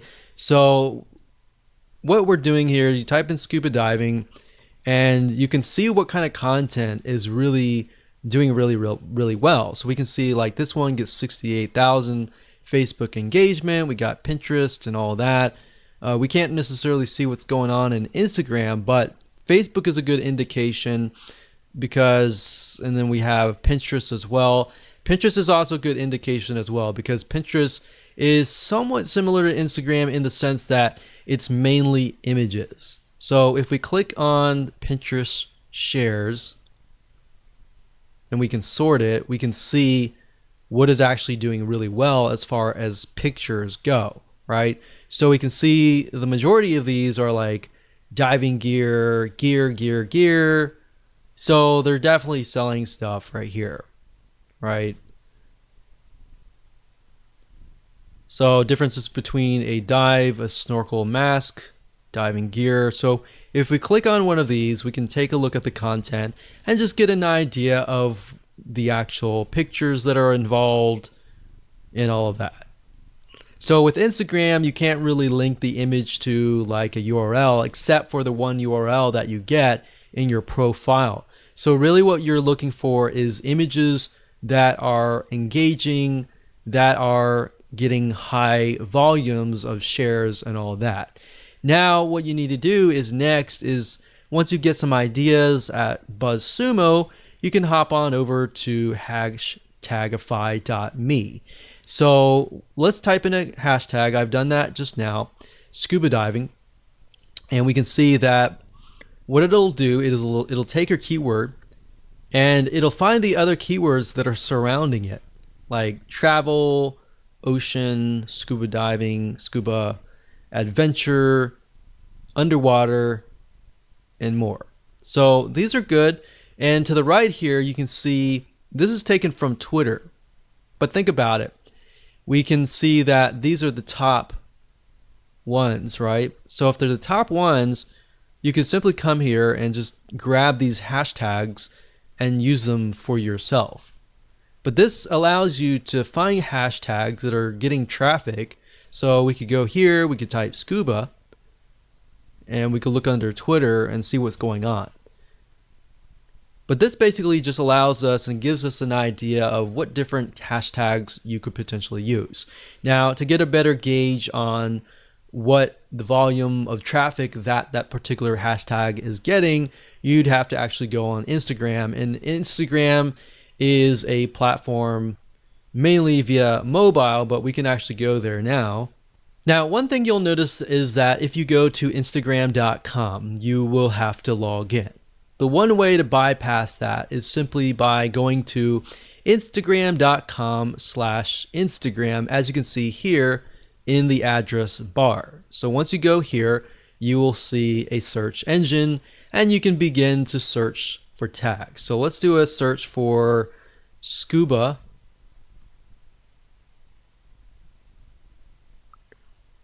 And just like the Google Suggest keywords, you can see with Instagram, it also gives you suggestions, right? So we got scuba diving girls, scuba diving woman, scuba diving life, scuba diving magazine for mag. So let's just click on that real quick and see what they're posting. So that's the scuba diving mag, and that has 14,000 posts. And if we just put our mouse over, we can see, okay, this one has like 1,700 hearts, which are basically likes, one comment. Then we scroll down, we can see this has 180, 352, 173. So that's a good sign when you can see that there are a good amount of hearts or likes. So you could include something like scuba diving right here and see how many posts it gets. So there's 2,000 posts, which does mean that as you post things, they can get stuck down below, but at the same time, more saturation is actually a good thing, because more saturation means that there are a large amount of people actually looking for these posts. So the more you post, you can get more traffic back to your Instagram profile. But using hashtagify.me allows you to kind of gauge what kind of hashtags you can use, and of course you can verify that via Instagram. Now, before I end this video, I want to say the best way to learn how to kind of bundle your hashtags is if you go to something like this. For example, you see this is only using like one hashtag, so they could be using a few more. I wouldn't use a ton of hashtags, but as you can see, they're definitely using a good amount of hashtags, probably about 5 or 6 or so. But let's just keep clicking. So this one here is a good example. We can see scuba diving, scuba, Ecuador, dive, a bunch of keywords related to like animals, save your sharks and stuff. So this guy is piggybacking on different organizations like Save Our Seas, Save Our Sharks, South America.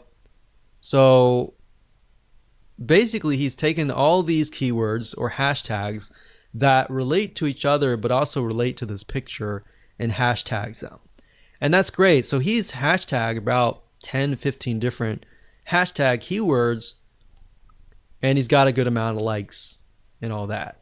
Now, I will say, like I said earlier, don't take these keywords and hashtag every single post. Use different posts and different keywords every single time. So you could use scuba and scuba diving consistently, but you want to kind of mix it up. Make it look like you're not spamming.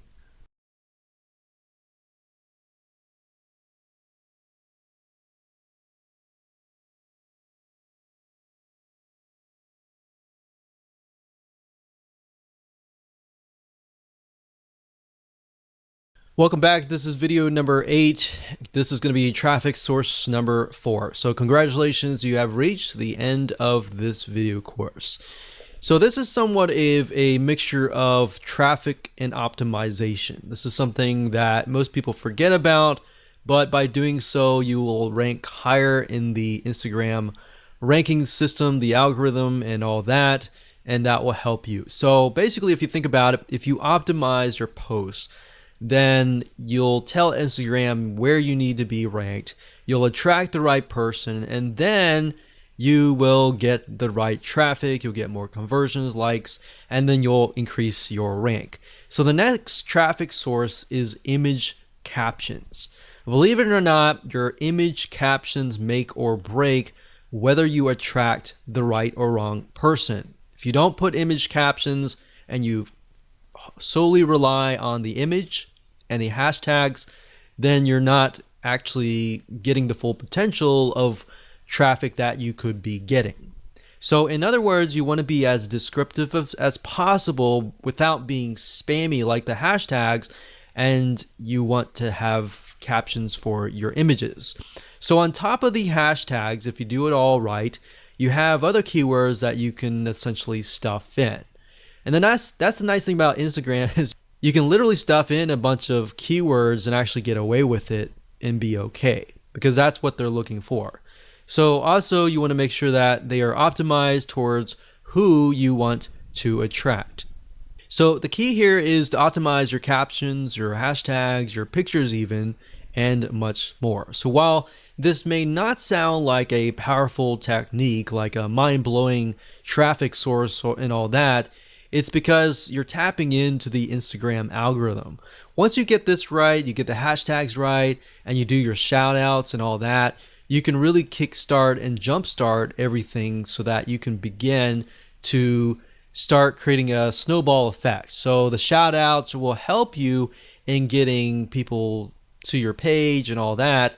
But by doing that, you start building a snowball that's just going downhill. And just, as you know, with the snowball, as it goes downhill, it just gets bigger and bigger and bigger because you got all this optimization right. All right, so let me show you some examples of how this works. Okay, so what I want to do is I want to show you a very quick difference between a brand and a personal lifestyle kind of Instagram profile. So first things first, this one here is Scuba Diving Magazine. So very, very kind of this is how it is kind of thing. A scuba lab test driver scores a regular during our in-water gear tests. So they're telling them what's happening, who it is, what's in the picture, but also more importantly, what they are doing. So it's part of their lifestyle, part of their day. It's like, hey, this is what we're doing today kind of thing. So this is the caption, and then of course, there's the hashtags here. Now on a more personal profile, we can see that the caption is Happy International Whale Shark Day to all shark loving friends. So it's not really related to the picture itself, but it is engaging with the audience. So you could do that as well. But if you use captions that are related to the post, but are also engaging as well, that's a bonus and can help you as well. So as you can see, you got captions here, you have hashtags, and you have a good picture. A lot of people, what they do is they just post a picture, maybe some captions, and no hashtag. Or they do hashtags and very little captions, if that. So you kind of, what you want to do is, what I'm trying to tell you is basically balance it out, keep everything so that you have everything optimized and you're able to rank in the Instagram algorithm. Now, like I said, go back to instagram.com/Instagram, get an idea, take a look at what people are doing in your niche, what posts are actually getting good engagement and all that. Don't copy people, but you can use similar hashtags that they're doing well on. Take a look at people that are authorities in your niche that are doing well and kind of follow them and analyze them and potentially mimic them as well. Now, besides images, I'll say videos work really well. But as you know, with Instagram, you can't really take long videos like you would on YouTube. Videos will be like short, very short, 10-second or less clips. So if you can do that, you can also use that to increase your engagement as well.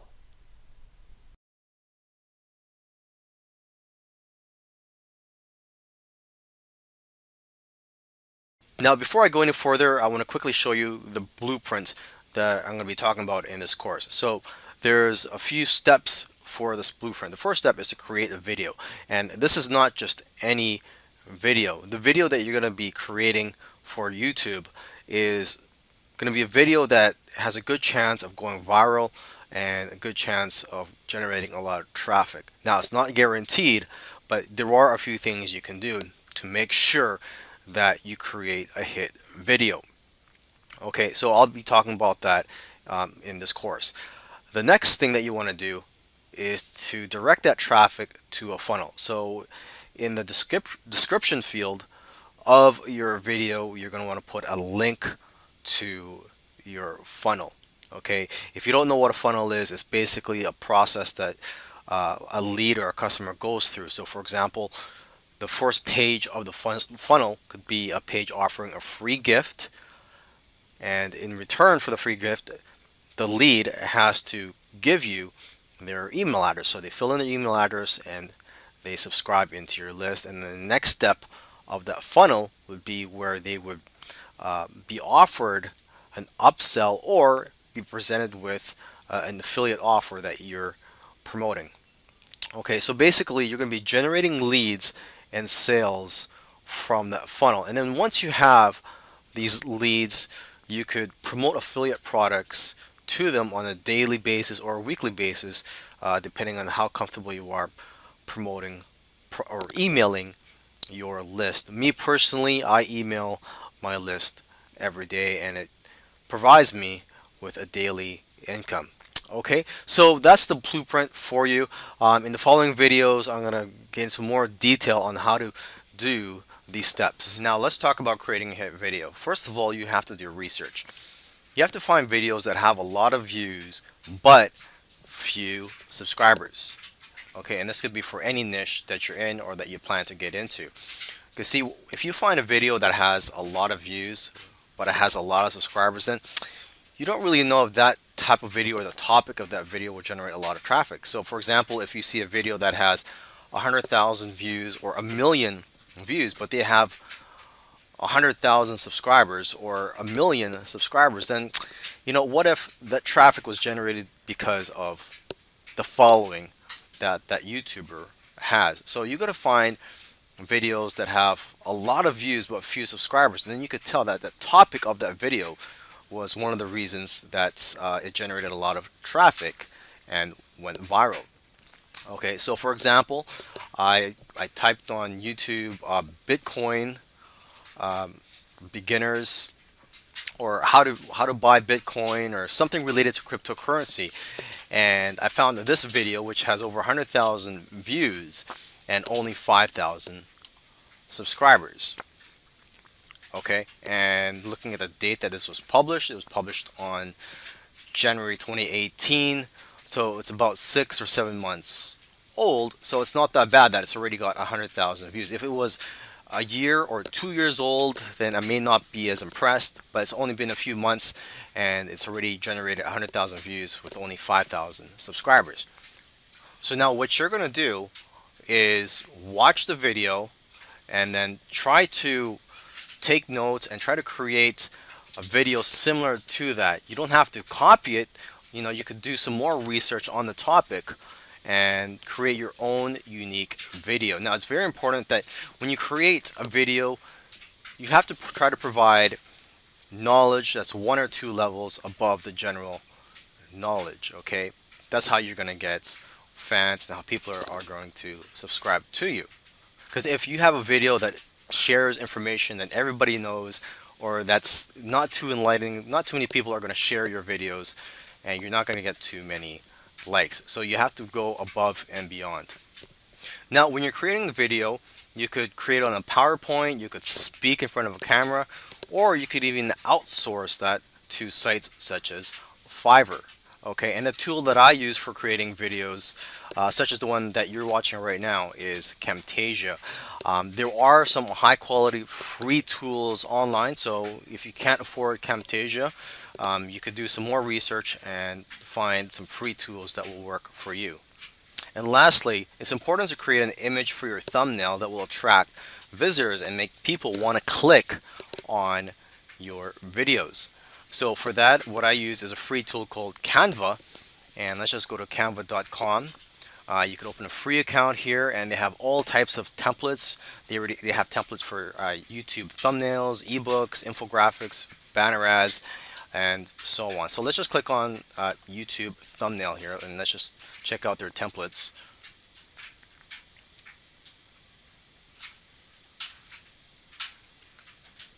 Okay, and these templates here, most of them are free, the ones that say free here. And let's just click on this one, Hawaii. That's a nice looking one here. Okay, and if you want to edit, it's very easy. You just click on the images or the text and make your changes. The other component of this blueprint is to have a funnel in place. If you're not familiar with what a funnel is, well, just think of it as a process that you take your customers or leads through in which you can collect their contact information and also sell them products through each step of the funnel. So in your YouTube video descriptions, you're going to want to have a call to action.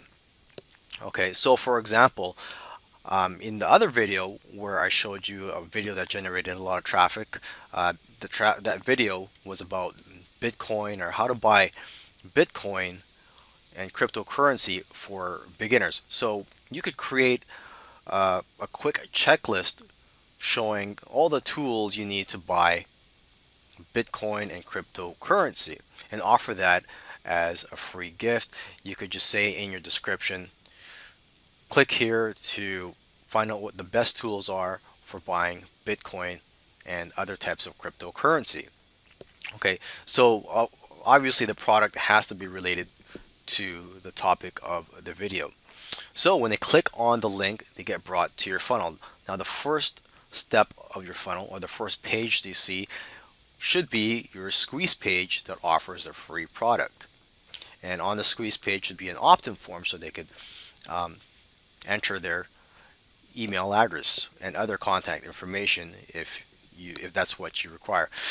Now, the free product, aside from being a checklist, can also be a report, a video, and it can be in many forms. And to create these free products, you can do it yourself, or you could hire people to do it for you on Fiverr and other sites. And you could also buy products that have private label rights. And private label rights, or PLR, are products that other people create, and then you sell the rights for people to be able to edit and resell those products. Okay, or to give them away depending on what the license is. And same thing comes to creating the next step of your funnel, which is the OTO page or upsell page or whatever you want to call it. Because once your leads sign up, you show them an offer and you sell them a product that you either created or outsourced or you bought the private label rights to.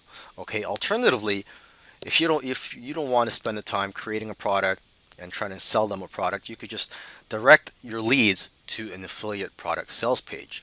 And to find affiliate products, there are dozens of affiliate networks out there. What comes to mind are ClickBank, JVZoo, and Wire Plus. ClickBank is for almost every type of niche out there, and as for JVZoo and Wire Plus, that's more for products in the internet marketing and make money online niche. Now, when I create funnels, I do use a tool called ClickFunnels, which is fairly expensive. So if you can't afford it, there are other funnel builders in the market. You could also create your own funnel for free. There are video tutorials on YouTube on how to create squeeze pages from scratch, and also how to create just web pages using HTML. Now that you have a list of subscribers, it's like having an ATM machine, because I have a list of subscribers and I email my list every day. I promote affiliate products every day, or at least I try to promote affiliate products every day to my list. So I earn commissions almost every day from my list. And depending on how comfortable you feel emailing your list, you could email them every day or every other day or twice a week if you want. It's up to you. And you could also write a series of autoresponder emails to build a relationship and also to promote related affiliate products. So basically, when someone opts in, joins your list, they'll automatically receive these emails from you. These autoresponder emails, you could write 5 of them, 10, or even 30 or more. And you will need an autoresponder such as GetResponse, Aweber, MailChimp, and so on. There are several autoresponder tools in the market. I've been using GetResponse for several years now, so I do highly recommend GetResponse. Now that you've got a hit video and a profitable funnel and a list that you could profit from almost every day, you could just rinse and repeat this process, or you can just be content with this and just profit from the list. And then you could just generate your traffic from other sources other than YouTube. For example, you could generate traffic from other social media networks, or even use paid advertising once you know the average value of your customers. Of course, you could rinse and repeat this whole process of creating a hit video and creating a profitable funnel. Now, I'm not going to guarantee anything here, and obviously, the first time you try something, you may not be good at it and you may fail. So, for example, if you're trying to create a hit video, the first time you try it, you may create a dud and you may not get as much traffic as you expected, or the funnel that you create may not be as profitable or as high converting as you expected. So, of course, you have to learn from trial and error here and just keep pushing and be persistent. Now, a side benefit of this blueprint is that you're going to get plenty of YouTube subscribers, right? When you have hit videos, when you're pumping out these videos, you're going to build your YouTube subscriber database and you're going to be able to monetize your channel more, and you'll have more opportunities to joint venture and work with other YouTubers.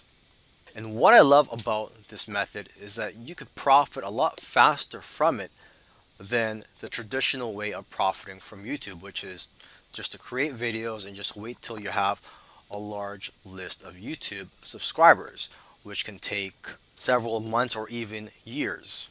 So with that said, I hope you found this course valuable and I wish you the best of luck.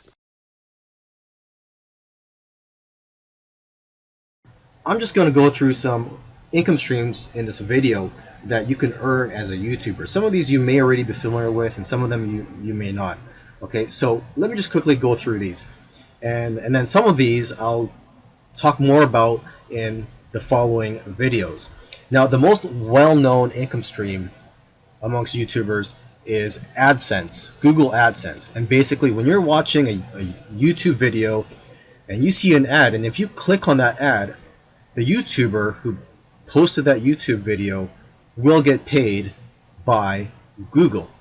Now, other ways you can make money are through the sales from your own products, through crowdfunding, brand deals, and affiliate income.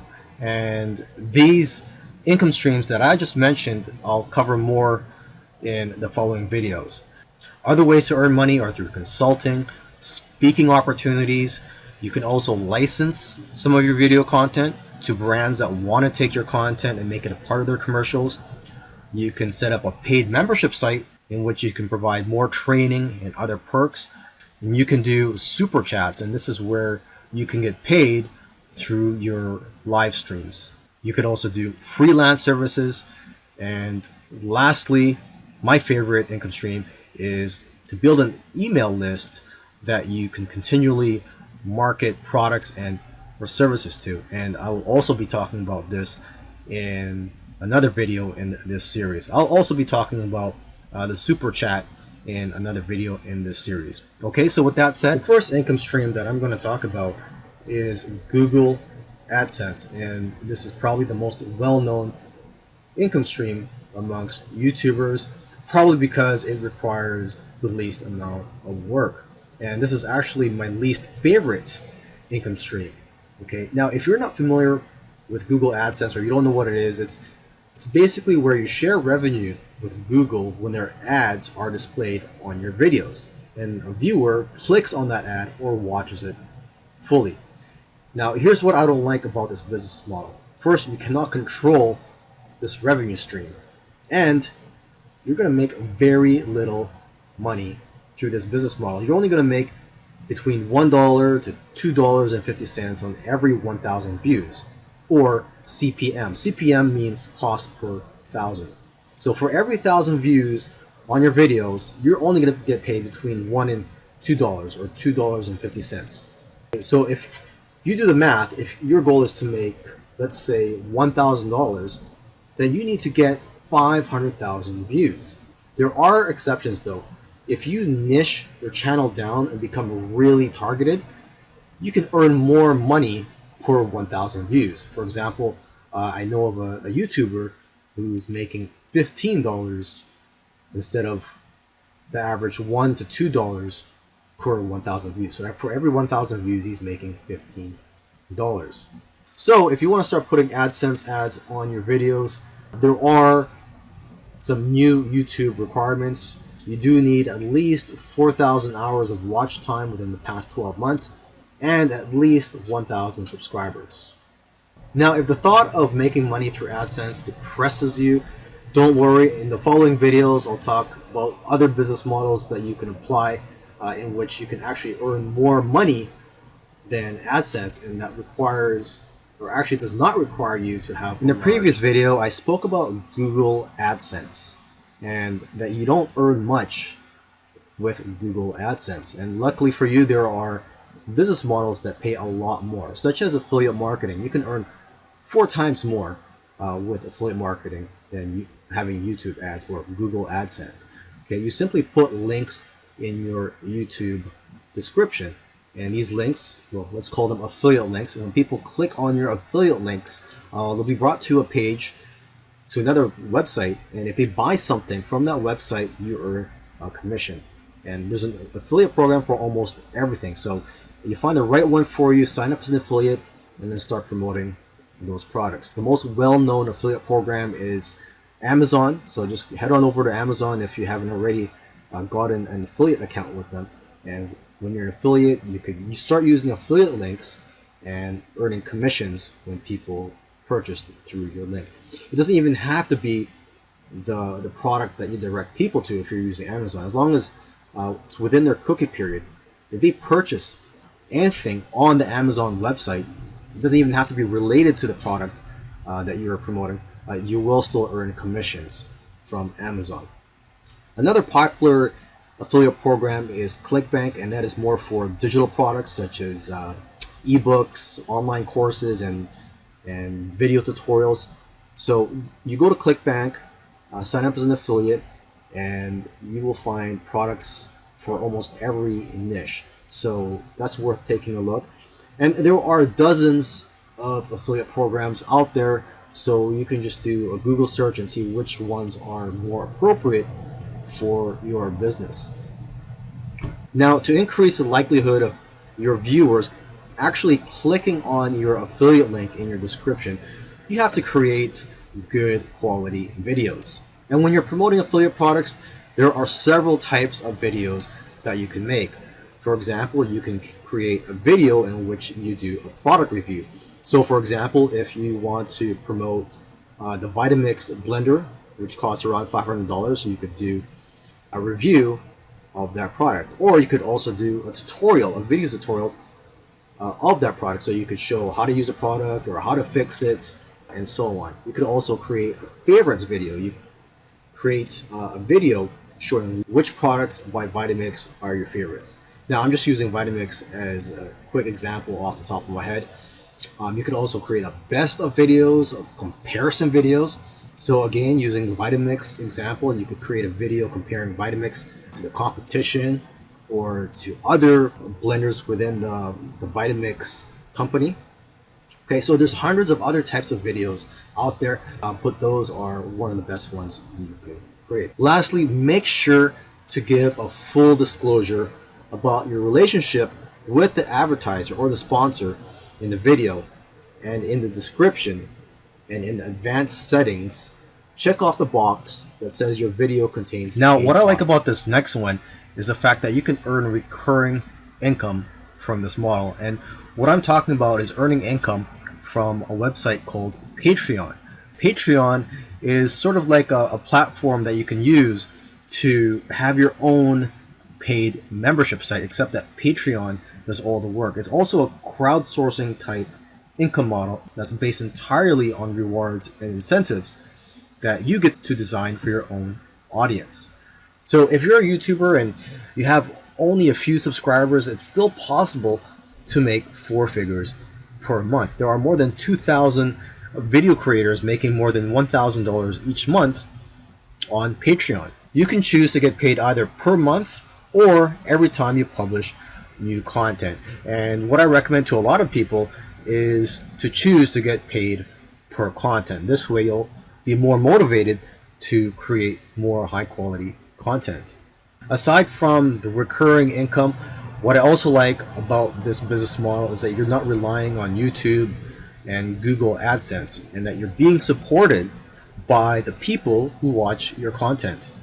And what's also great is that this allows fans to connect with you. Another great way to earn income with your YouTube videos is to be sponsored by companies and for them to basically pay you just for talking about their product. So this is called sponsorships and brand deals, and there are many ways to connect with these brands. There's dozens of websites in which influencers, which is basically you, and brands, these companies, can connect with each other. And usually in these platforms, the brand will post a job and invite influencers to apply. So you would submit a proposal, and if accepted, you and the brand discuss more details and the payment. And if you do get approved, you post your content on YouTube and the brand pays you. And there are popular websites for finding brands, and a couple of these are FameBit and Grapevine. You can also hustle and use Google to find even more brands. When you first email these brands, you have 10 seconds to grab their attention. So tell them who you are and how you can bring value to them. And remember, it doesn't really matter how good your idea is, it matters how detailed it is to their needs. You can also give them a preview of the type of video that you're going to create for them. In terms of getting paid, don't be the first to give your price. Instead, ask them what their budget is and that you'd love to work around their budget. Before you charge brands for your services, it's important to know your worth so you can be confident in what you charge companies. Because you know what? You may be more valuable than you perceive. Think of it this way. It costs a lot of money for companies to create content. You have to pay money to hire actors, etc. And they see a lot of value in your channel because you're creating the content for them already. And brands spend thousands of dollars on ad spots on social media that don't convert much anyway, so they're used to spending a lot of money. Now keep in mind, the more specific your niche is, or the more targeted that your YouTube channel is, the more money you're worth. So even if you have a small channel, you're possibly worth more than a channel that is not in a specific niche. There are actually some YouTubers who have small channels who are earning a full-time income because their niche is very specific. So if you do have a specific niche, try to deal with the brands who are targeting your specific audience, not the brands who are just trying to target a general niche, because you'll get paid more from these. Another way that you could earn income as a YouTuber is by selling your own products. And what I'm going to be talking about here is physical products. In the next video, I'm going to be talking about digital products. Okay, now if you're an artist, you could sell your own artwork, or if you're a musician, you could sell your own music. But of course, I know that the majority of you are not artists or musicians, so you're going to have to create your own products. And there are websites out there such as teespring.com, which I'm looking at right now, where you could upload your designs, and basically they'll put it on the merchandise for you. So for example, on Teespring, you could sell t-shirts and sweaters and other types of clothes and accessories, and basically you have your designs uploaded here, and whenever you make a sale, these people will print out your clothes for you. So there's basically no upfront investment for you. You only pay when you make a sale. Another website that you could go to is aliexpress.com, and this company is based in China, and there are probably millions of products that you could find here for pennies on the dollar. So for example, if you want to sell jewelry, just click on jewelry here, and I'm just going to show you an example of the pricing that's that you can get here. You could get them for 98 cents. So basically you can buy them for a few cents and then sell them for anywhere between $5 and $20 depending on the type of product it is. And the great thing is, just like Teespring, there's no upfront investment. You only buy these products when you make a sale. So if a customer places an order and you receive the money from them, then you would go to AliExpress or from the suppliers on AliExpress, and you would order from them, and then they would ship the products for you to the customer. And this is what you call drop shipping. You're basically not having to hold any inventory, as the supplier will ship the products for you. In the last video, I spoke about selling physical products. Now, I do prefer to sell digital products, and that's because you can automate the process and customers can immediately receive the products without you having to do anything. Now, there are several types of digital products that you can sell. You can sell ebooks, video tutorials, software, reports, graphics, website templates, etc., depending on what your skills are and depending on what your channel is about. Now, I know of a guy who makes around $300 per 1,000 views from his $7 ebook. So for every 1,000 views, every time he gets 1,000 views, he'll get a certain amount of traffic to his website, and people will buy his $7 ebook, and he'll generate around $300. And this is a lot better than the $2.50 for every 1,000 views that most people will get by using AdSense. Now, if you are going to go ahead and write an ebook, you can take a day just to focus and write your own 10, 20, or 50-page book, or you can also hire somebody, or you can hire a ghostwriter from an outsourcing website to write the book for you. Now, you can also buy private label rights, and for this you could just do a Google search. Just type in private label rights or PLR, ebooks, videos, etc., and you could get PLR to all types of products: ebooks, videos, software, reports, graphics, and so on. And what private label rights or PLR, what that means is basically you are buying the license to rebrand the products under your own name and company. So if you were to buy the PLR to an ebook, you could actually edit the content of the ebook, and you could also claim yourself as the author. Did you know that when you're doing live streams on YouTube, you have the potential to earn some income? And basically, with YouTube's function called Super Chat, viewers can pay you just so that they could pin their comments on the top of the comment section of your live streams. So when you have a live stream going on, viewers will see a cash symbol in the chat window, and they can click it to set a dollar amount and then pin their comment.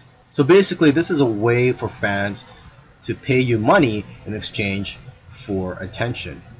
Google has described Super Chat as a highlighted message in the chat stream that stands out from the crowd to get even more of your favorite creators' attention.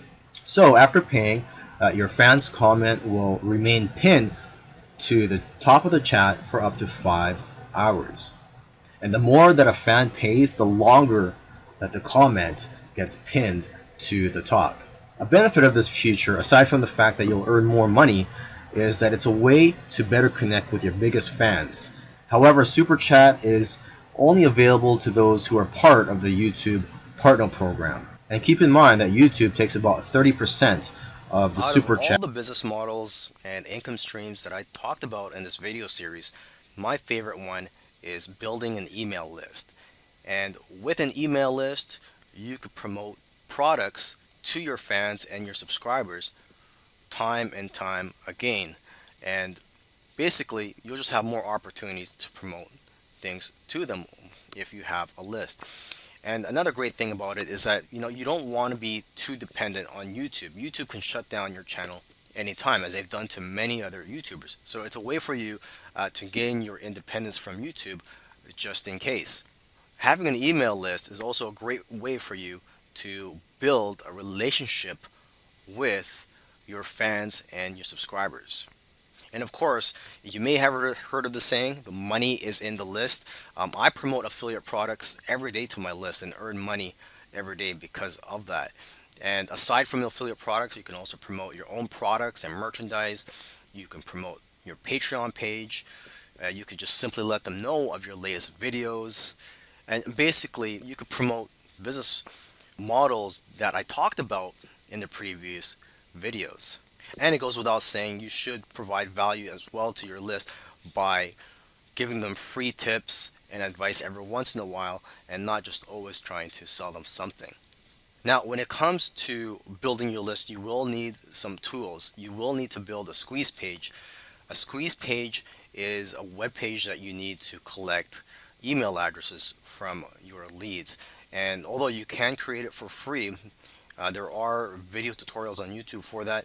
It's probably easiest for you just to use a tool. There are free and paid tools for creating squeeze pages. You just have to search for whatever is the right one for you. Another tool you'll need is an autoresponder. And an autoresponder allows you to collect leads, or build a database of subscribers, and automates several things such as sending out your thank you emails and other types of emails to your list, and also allows you to segment your list. And the autoresponder that I use is GetResponse. I've been using that for almost 10 years now. However, there are several autoresponders out there, so again, do your research and find whatever is the right one for you. So when you're creating a squeeze page and you're trying to get people to opt into your list, I do recommend that you offer a free gift. You could write up a free report. You could also just buy the rights to some ebooks or other types of products. But again, you could just spend a few minutes just writing a list of top tips, and it doesn't have to be 20 pages long. It could just be 1 or 2 pages long. Okay, so once you have your squeeze page set up, you would put a link in your YouTube description. You would say something to the effect of get more free tips from me here, or get your free video here. So for example, if you have a weight loss or a fitness channel, you could say something like, click here to find the best, or to find the 10 tips on how to get six-pack abs.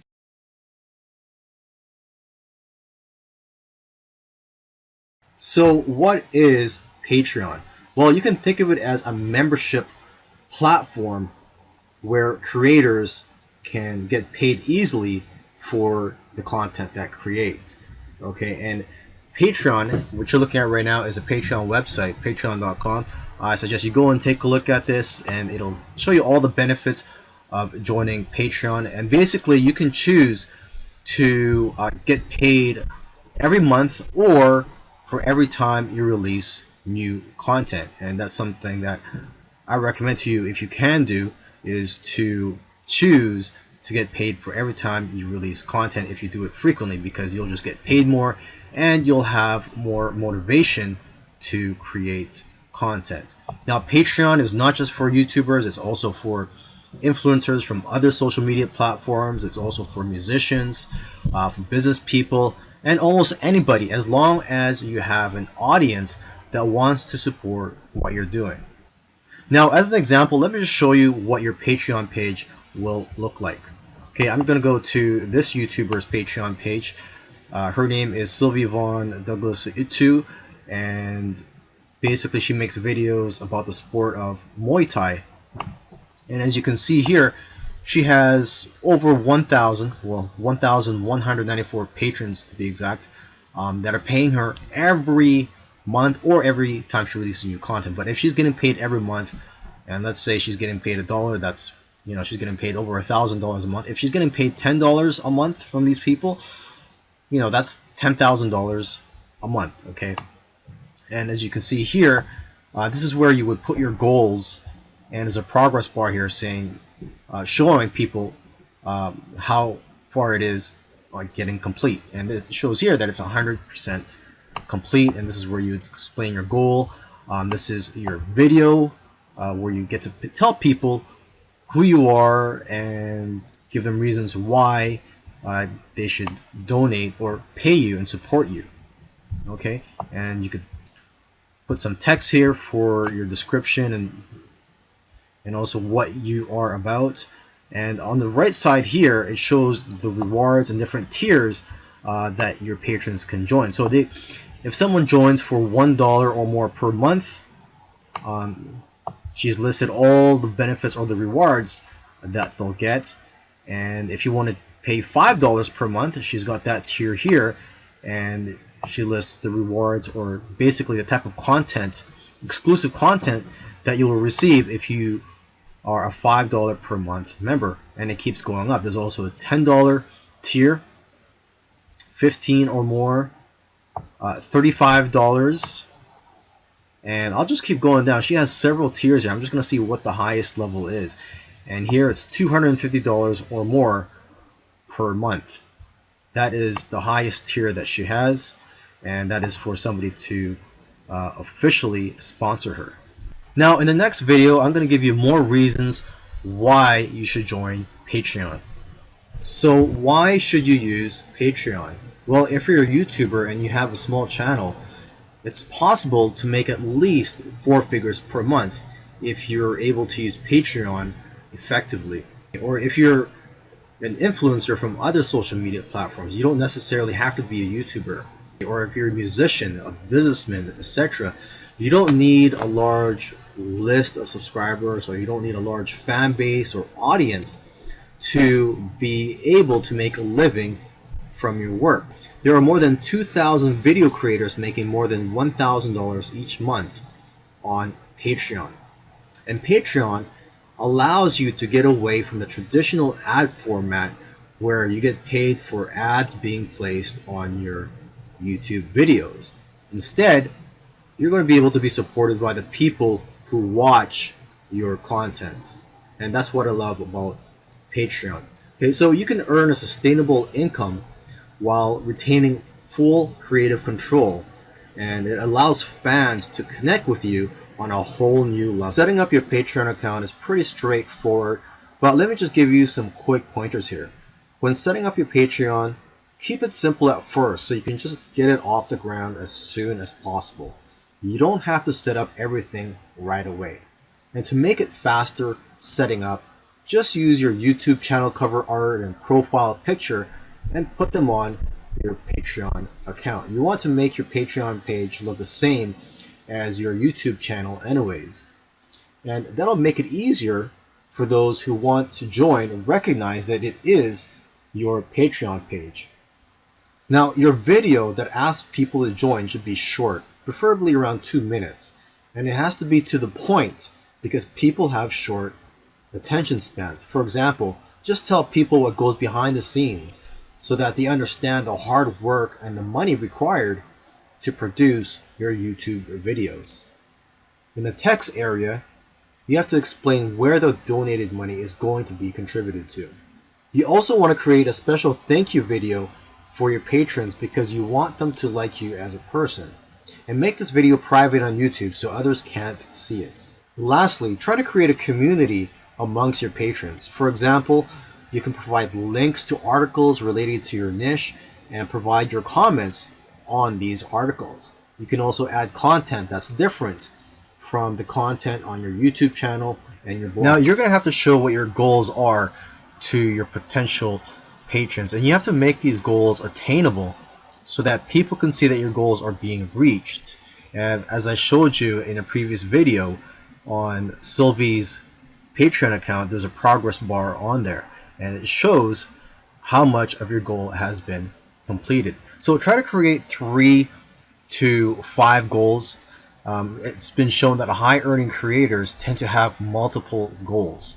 Okay, and having more than one goal increases your chance of success because they keep both patrons and creators motivated and help drive the momentum of pledges in your first month.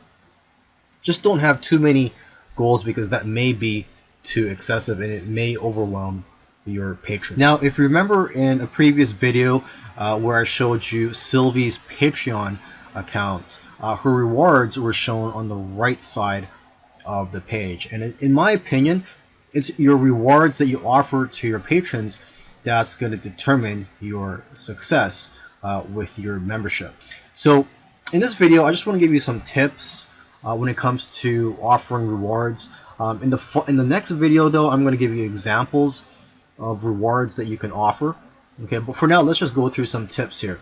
You want to have at least 5 reward tiers. For example, you can offer a $3 tier, a $7, $15, $25, $50, and $100 one. Okay, and a $5 tier tends to be the most popular, but I recommend people to have an expensive one in there, such as $100 or even $200 and up. And I believe some people even have over $1,000.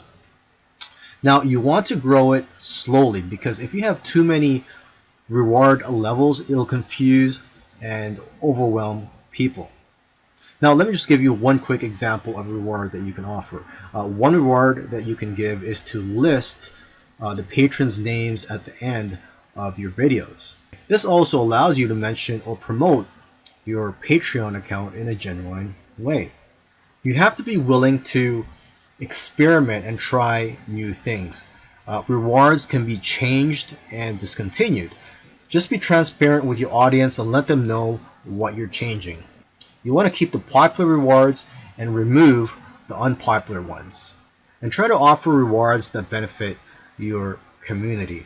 And offer as much value as you can for your rewards and continually optimize your rewards. Now, let me give you another example here. One musician in particular, what he did was he offered a reward tier for $1 per month where people were able to get their names on his new CD. So if you paid him $1 per month, you would get your name on his upcoming CD. And this actually enabled them to generate around $1,000 per month. Now, I know this example may not apply to you, but I'm just letting you know the potential of Patreon. And if you're creative with your rewards, payoff can be pretty good. So try your best to be creative and brainstorm of what types of rewards you can offer. And when thinking of rewards to create, don't create rewards that will take too much of your time unless it's for a high-priced reward. So offer rewards that will go along with what you're already doing. For example, just offering to put their names at the end of your videos. You can also try to think of what you want from your favorite creators to get ideas. Now, just to give you another example, that musician that I talked about in the previous example, he also offers a $250 tier in which he offers a valuable service that wasn't even related to his music. I believe what he did was just offer to create Facebook ads for his customers just because that was a skill of his, and he'd been doing that for years. So this allowed him to get to $2,000 per month on Patreon in only a few months of starting his Patreon account. Here are several examples of rewards that you can offer. Now, I've made a long list here, so I'm just going to quickly read off this list. First of all, the top 5 highest earning tiers for video creators are the bonus and exclusive content, early access to your primary content, physical rewards and merchandise, access to Patreon-only polls, and recognition of patrons. Now, as you may know, not every reward type fits every creator. So here are several more examples of rewards that are being used by others. Okay, you can make behind the scenes videos that are informative. So you can just show your notes, for example. So you don't even have to create a video. Actually, you can just show your notes, outlines, rough content, and other ingredients in your videos that you have to make anyways. Okay, another type of behind the scenes videos or content you can make is one that's more personal, that shows behind the scenes of what your life is like, and just a way for people to feel more connected to you. Another example is to provide a gated library of content. In a previous video, I showed you the Patreon account of Sylvie, who is a Muay Thai or kickboxing fighter, and she provides content as her reward. She provides hours of videos of her being trained by coaches. Now on YouTube, she just provides some free videos, but it's just a few minutes long. She's just providing a tip of the iceberg basically on YouTube. Okay, you could also provide gated video courses. So just make courses, how-to courses, and these will only be available to your patrons. You could also make premium videos that are better quality, that have more content than the ones that you post on YouTube. You could also make additional videos. You can make new content, mini-series, and special segments. You could have improved or provide improve access to the creator or to yourself. You could create community access. So for example, you could use a platform such as Discord and have a community. You don't really have to participate in there, but it'll just be a community for people that are following you and for them to communicate with each other.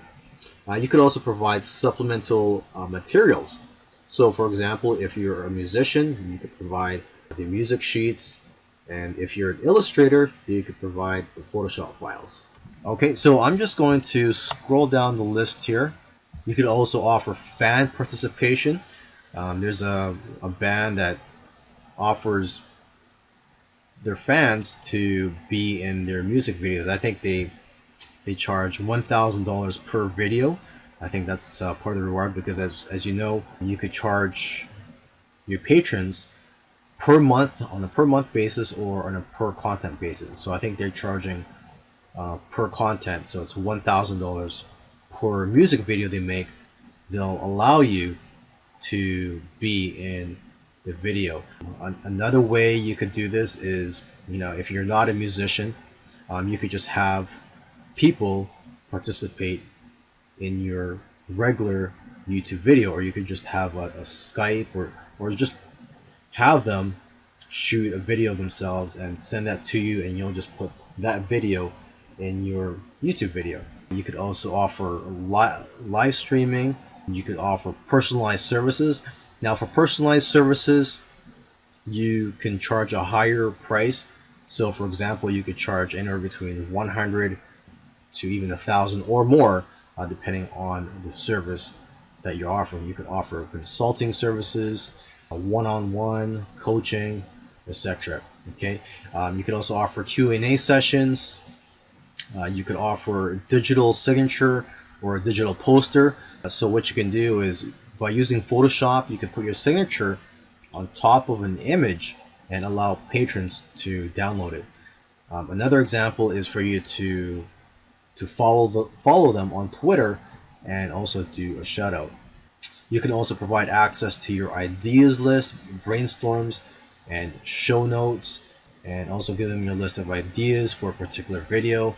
You could also let them decide on a vlog topic, and you could also offer them access to a private email list or a Facebook group.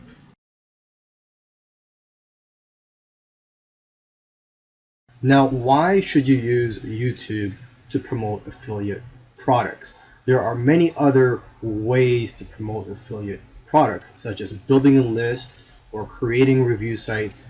Well, the thing I like about YouTube is that it's free traffic, and you have an audience of millions and millions of people that you can reach out to. I mean, imagine if your video becomes a featured video, or if it goes viral. So there's a lot of potential as well for putting your videos on YouTube and promoting affiliate products on there.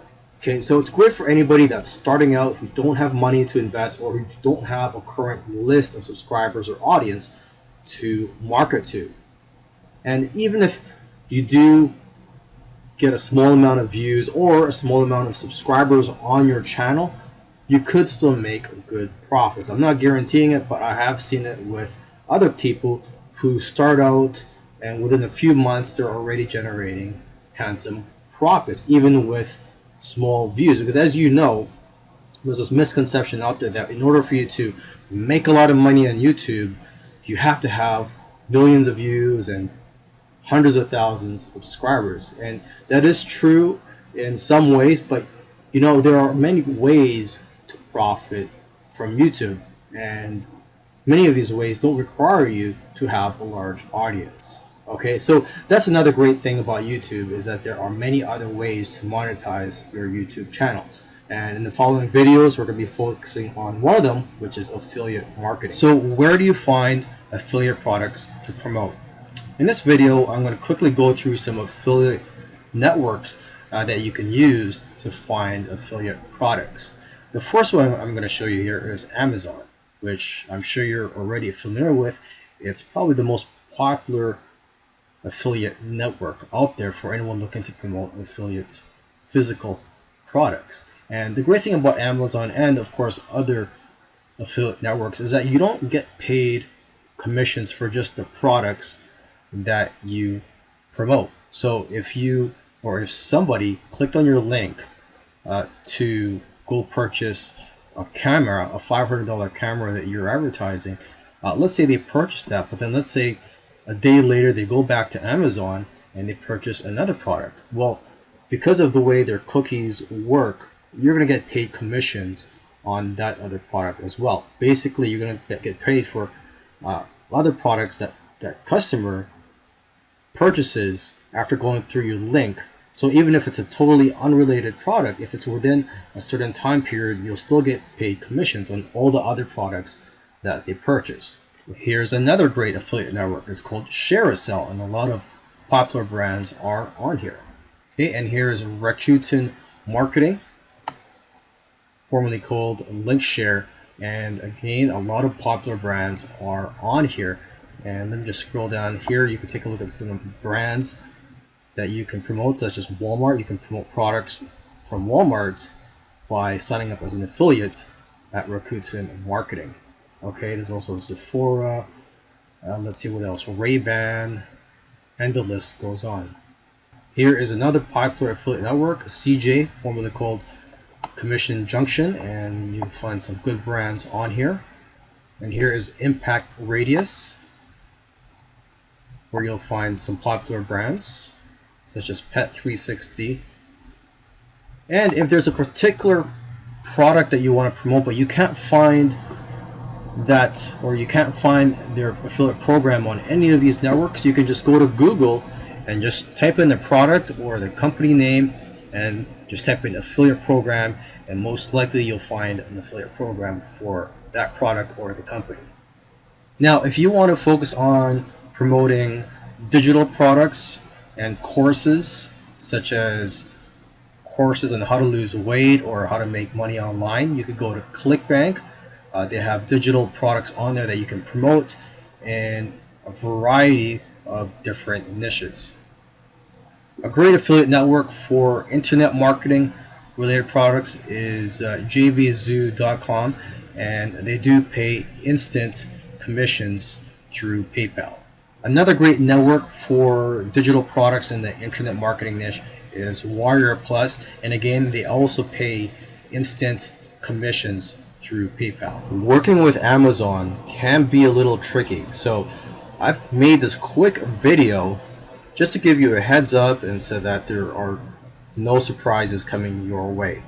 Now, when you're applying for an affiliate account with Amazon, they will check to make sure that you're a real person. So they're going to go to your website or a blog. If you don't have a website or a blog, there are free tools online to make those. Okay.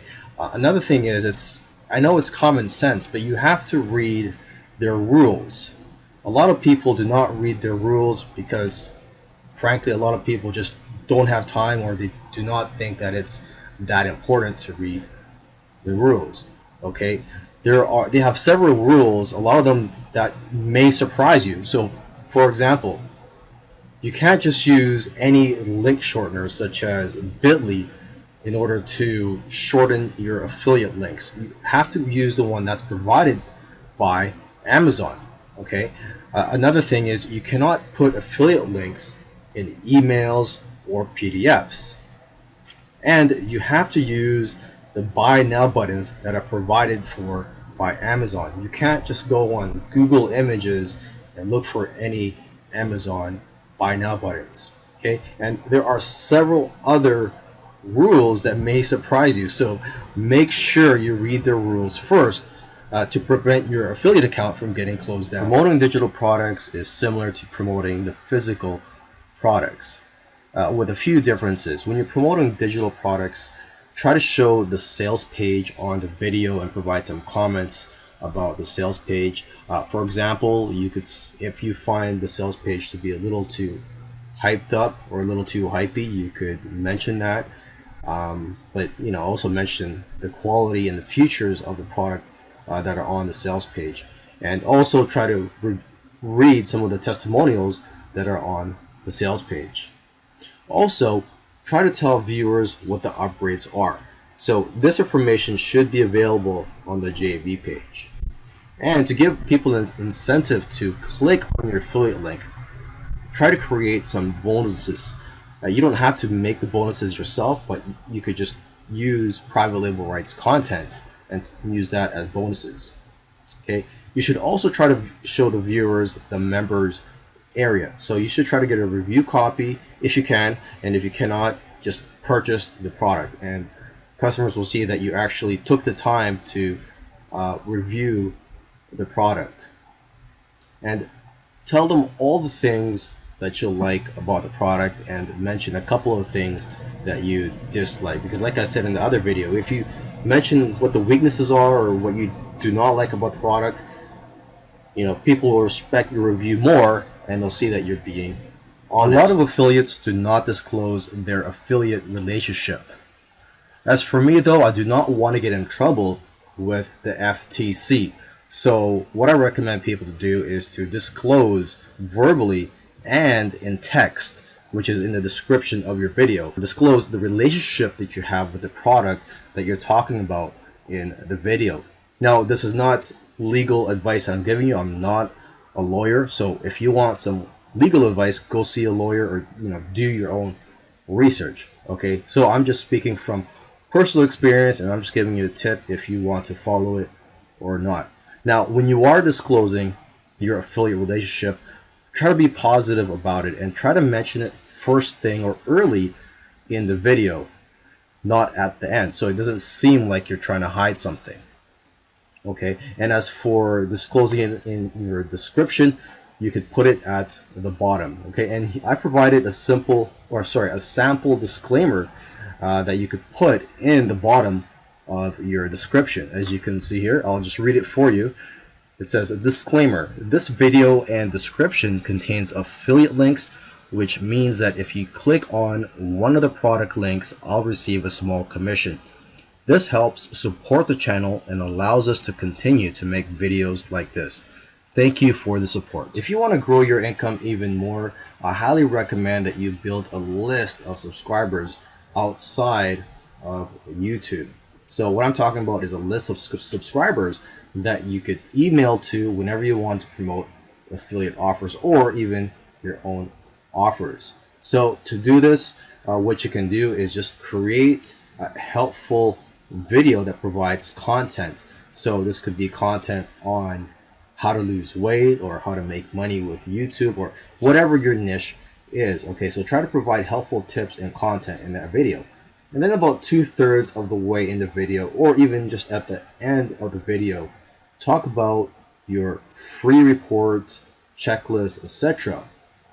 for that niche. So it could be a checklist of 5 things you need to do to lose weight, or 5 things you need to do to make money on YouTube, etc.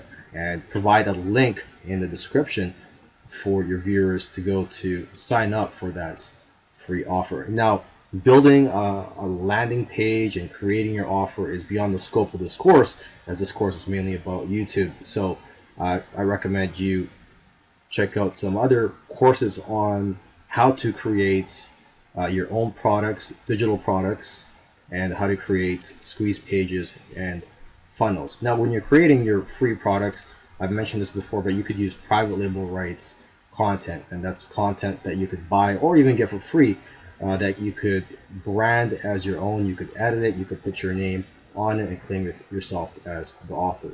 Okay. Now, in terms of collecting a database of subscribers, you will need an autoresponder, and my preferred autoresponder is GetResponse, although I'm sure there are many other great autoresponders out there, but to start out with, I do recommend GetResponse, and that's what I've been using for probably around 10 years now. Once you've uploaded your video onto YouTube, it's important to create a nice looking thumbnail so that you can get more clicks on your videos.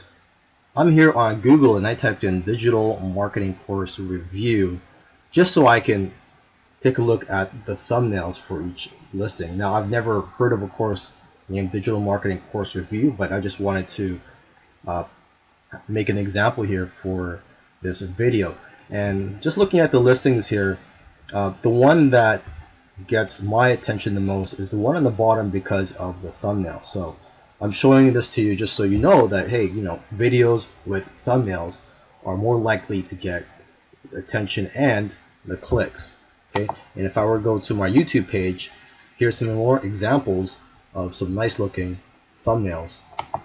Now, to create your thumbnail, there's a free tool that you can use. It's called canva.com, and you just sign up for a free account. And what's great about this tool is that you can create all types of graphics, everything from ebooks to infographics to banner ads to other social media posts. And there's one specifically here for YouTube thumbnails right here. So let's just click on this and you'll be presented with more templates. So you can choose any of these templates here, and you can even upload your own pictures. Okay, but let's just say you choose this one here, and let's just say I'm gonna do a review for a winter jacket. So you could easily edit the text here. Review of ABC winter jackets.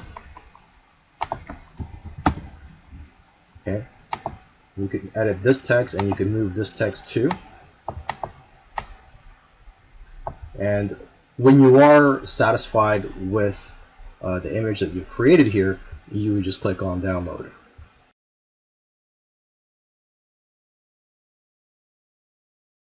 I've created the following videos to help you get to 1 million subscribers on YouTube. And each video will focus on one milestone at a time. So for example, the next video after this video is where I'm going to talk about how to get your first 100 subscribers. And then the video after that, I'm going to talk about how to get to 1,000 subscribers. And then the next video will be how to get to 100,000 subscribers. And then finally, how to get to 1 million subscribers in the video after that. I'll also have a video in which I talk about a couple of unorthodox methods of getting subscribers if you're new to YouTube and you're trying to get your first 100 subscribers.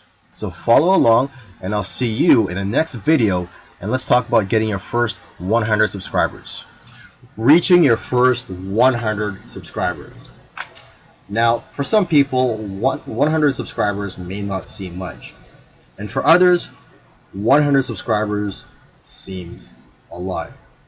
Now, obviously, if you want to get 100,000 or 1 million subscribers, 100 subscribers may not mean much. But you know what? It is an important milestone to get your first 100 subscribers because it shows that you're gaining momentum with your new channel. So if you want to reach your first 100 subscribers, let's get a few fundamentals down first. Okay, when you upload your videos, for example, first make it private. Okay, this way you could focus on optimizing the video. Take the time to optimize the title, description, your tags, and also if you want, you can transcribe the video and also create a custom thumbnail. Right now, what I use to create my thumbnails is canva.com. And successful YouTubers have realized it's the thumbnail and the titles that's driving the click-through rates. Your thumbnail and title has to make people want to click on your videos. Now here's a quick tip. A thumbnail that have faces on it, that has the YouTuber's face on it, usually do the best. Okay, and titles that do well are lists and questions. An example of this can be 5 steps to getting 6-pack abs. You're also going to want to add a link in the description to your subscription link. Okay, and of course, in your videos, you should have a call to action at the end asking your viewers to click on the subscribe button and also on the bell. The bell button is what notifies people when your new videos are released. Now, once your videos are optimized, you can set it to public so that the public can view your videos. Now, when it comes to making your videos, you want to focus on quantity over quality. You want to make as many videos as you can. Don't strive for perfection. However, also try not to create crappy videos. And don't worry about investing hundreds or thousands of dollars on new equipment. At least not yet. You're still starting out, you're still trying to get experience. And you know what? Your subscribers, or the few subscribers that you have, they've already chosen to subscribe to you based on your current quality anyways. So they're not expecting you to improve your quality. Now, as you make more videos, your videos will naturally get better anyways. Now, unfortunately, if you have a new and a small channel, it's very unlikely that YouTube will promote your videos, and that it will be very difficult for people to see or to find your videos. So you have to find other ways for your videos to be found. For example, you can find out where your potential viewers hang out online, whether it be Facebook groups, blogs, forums, etc. So you have to be proactive here. You can't just sit back and relax and wait for YouTube to get all the traffic to your videos. However, you can do that, but it will just take a lot longer for you to get to your first 100 subscribers. Now, once you find out where your potential viewers are hanging out online, try to share that video on those platforms. Okay, Facebook, Pinterest, Twitter, Facebook groups, etc. And lastly, you should engage and interact. Comment on your own videos and also in all the places where your video is being shared. Doing this will create a community of your own. And the higher that your engagement rates are for your videos, the more likely that your videos will rank high on the search engine on YouTube. How to get to 1,000 subscribers. Now that you've reached 100 subscribers, let's go for your next milestone. You're going to need a game plan for your channel. And you know what? You're going to have to be more ruthless with your time and your content. And it's time to start working with other YouTubers. Give them shoutouts.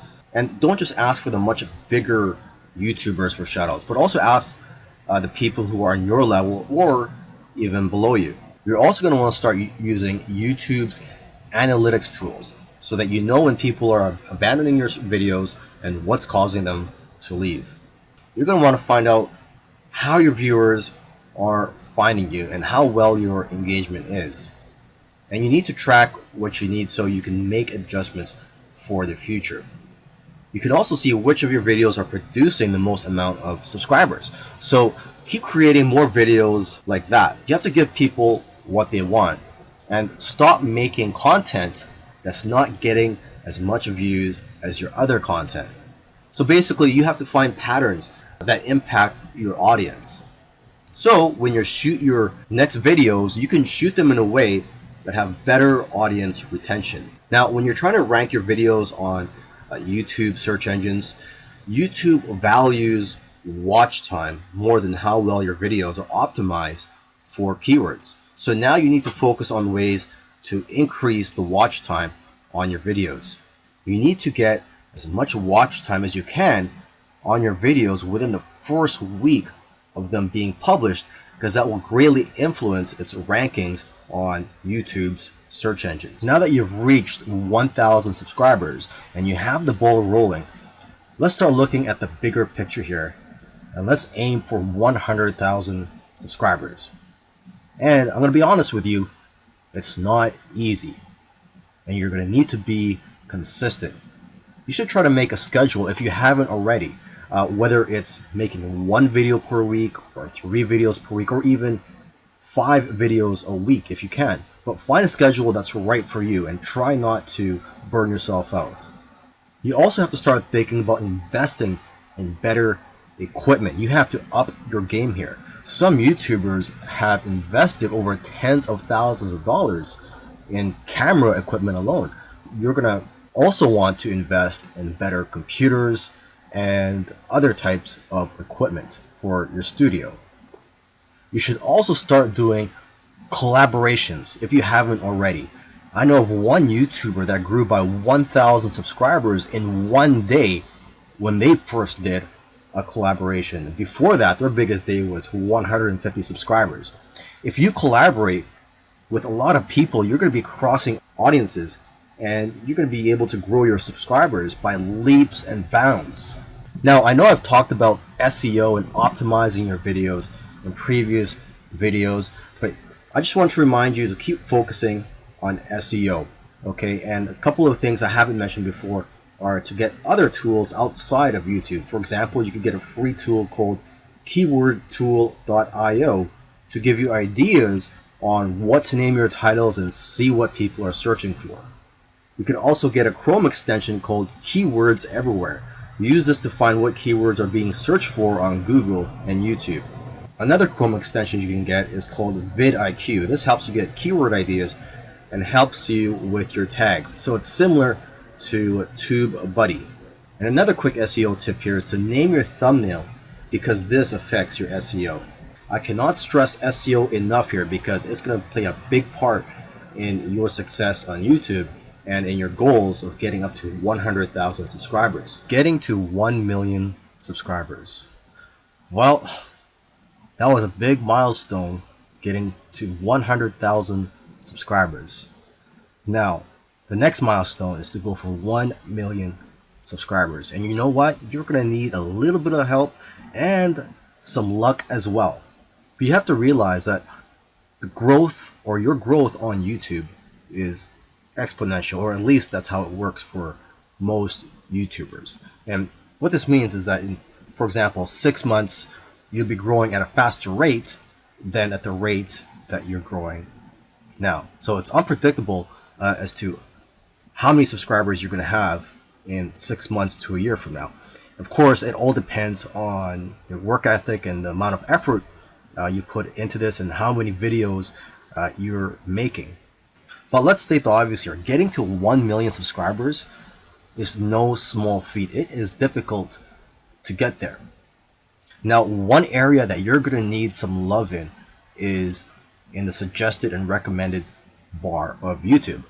When you're on YouTube, you're watching a video, you see on the right side of that page, there's going to be suggested videos for you. And most of those videos are related to the video that you're watching. So basically, getting your video in the suggested bar there is going to help you, and it's going to get you, or help you get a lot of views and subscribers.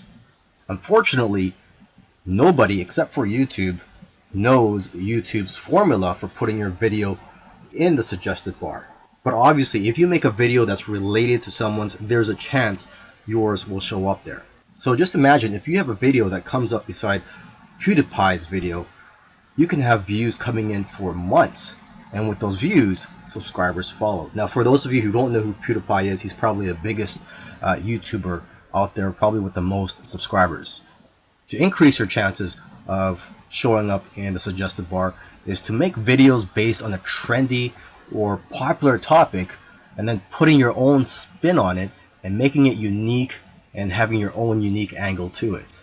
So one of your aims should be for your videos to be shown in the suggested bar. Another key to getting 1 million subscribers, although it is not guaranteed, is to try to create that one video that gets people out of the chairs. If you're going to try to do this, you can't really play it safe. You always have to try to push the boundaries. You might even have to make a controversial video to go viral. And you know what? It's actually the video that you're scared of making that is usually the one that's going to change your life. Because it's those types of videos that are pushing the boundaries. And you have to ask yourself as well, does your content move your audience? So don't be afraid and dare to be different. Lastly, another key that I want to mention here is for you to continue collaborating with other people.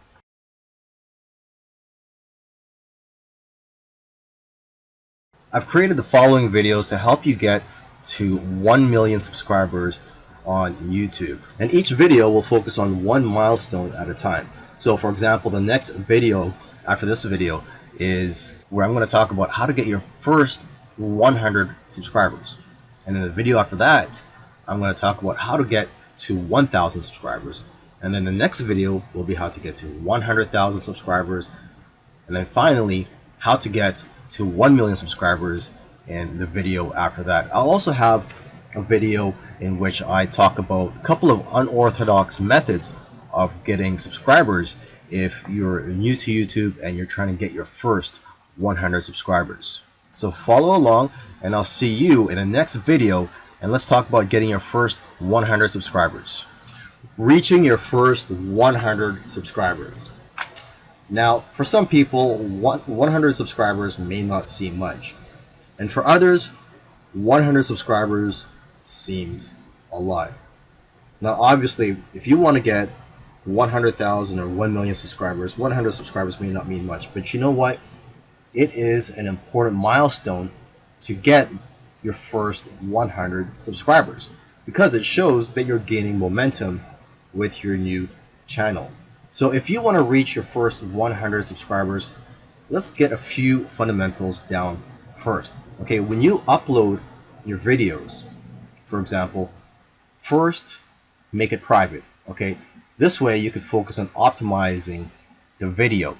Take the time to optimize the title, description, your tags, and also if you want, you can transcribe the video and also create a custom thumbnail. Right now, what I use to create my thumbnails is canva.com. And successful YouTubers have realized it's the thumbnail and the titles that's driving the click-through rates. Your thumbnail and title has to make people want to click on your videos. Now here's a quick tip. A thumbnail that have faces on it, that has the YouTuber's face on it, usually do the best. Okay, and titles that do well are lists and questions. An example of this can be 5 steps to getting 6-pack abs. You're also going to want to add a link in the description to your subscription link. Okay, and of course, in your videos, you should have a call to action at the end asking your viewers to click on the subscribe button and also on the bell. The bell button is what notifies people when your new videos are released. Now, once your videos are optimized, you can set it to public so that the public can view your videos. Now, when it comes to making your videos, you want to focus on quantity over quality. You want to make as many videos as you can. Don't strive for perfection. However, also try not to create crappy videos. And don't worry about investing hundreds or thousands of dollars on new equipment. At least not yet. You're still starting out, you're still trying to get experience. And you know what? Your subscribers, or the few subscribers that you have, they've already chosen to subscribe to you based on your current quality anyways. So they're not expecting you to improve your quality. Now, as you make more videos, your videos will naturally get better anyways. Now, unfortunately, if you have a new and a small channel, it's very unlikely that YouTube will promote your videos and that it will be very difficult for people to see or to find your videos. So you have to find other ways for your videos to be found. For example, you can find out where your potential viewers hang out online, whether it be Facebook groups, blogs, forums, etc. So you have to be proactive here. You can't just sit back and relax and wait for YouTube to get all the traffic to your videos. However, you can do that, but it will just take a lot longer for you to get to your first 100 subscribers. Now, once you find out where your potential viewers are hanging out online, try to share that video on those platforms. Okay, Facebook, Pinterest, Twitter, Facebook groups, etc. And lastly, you should engage and interact. Comment on your own videos and also on all the places where your video is being shared. Doing this will create a community of your own. And the higher that your engagement rates are for your videos, the more likely that your videos will rank high on the search engine on YouTube. How to get to 1,000 subscribers. Now that you've reached 100 subscribers, let's go for your next milestone. You're going to need a game plan for your channel. And you know what? You're going to have to be more ruthless with your time and your content. And it's time to start working with other YouTubers. Give them shoutouts.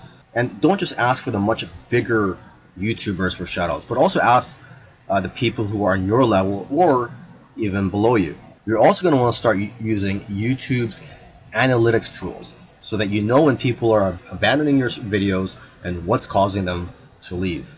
You're going to want to find out how your viewers are finding you and how well your engagement is. And you need to track what you need so you can make adjustments for the future.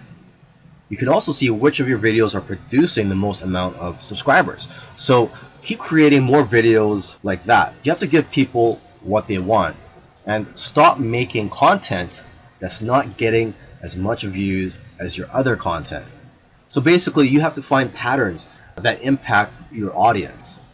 So when you shoot your next videos, you can shoot them in a way that have better audience retention. Now, when you're trying to rank your videos on YouTube search engines, YouTube values watch time more than how well your videos are optimized for keywords. So now you need to focus on ways to increase the watch time on your videos.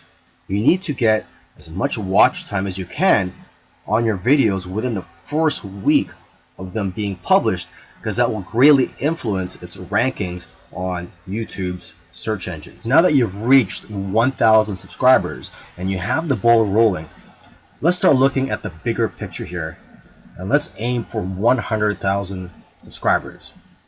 And I'm going to be honest with you, it's not easy, and you're going to need to be consistent. You should try to make a schedule if you haven't already, whether it's making 1 video per week or 3 videos per week or even 5 videos a week if you can. But find a schedule that's right for you and try not to burn yourself out. You also have to start thinking about investing in better equipment. You have to up your game here. Some YouTubers have invested over tens of thousands of dollars in camera equipment alone.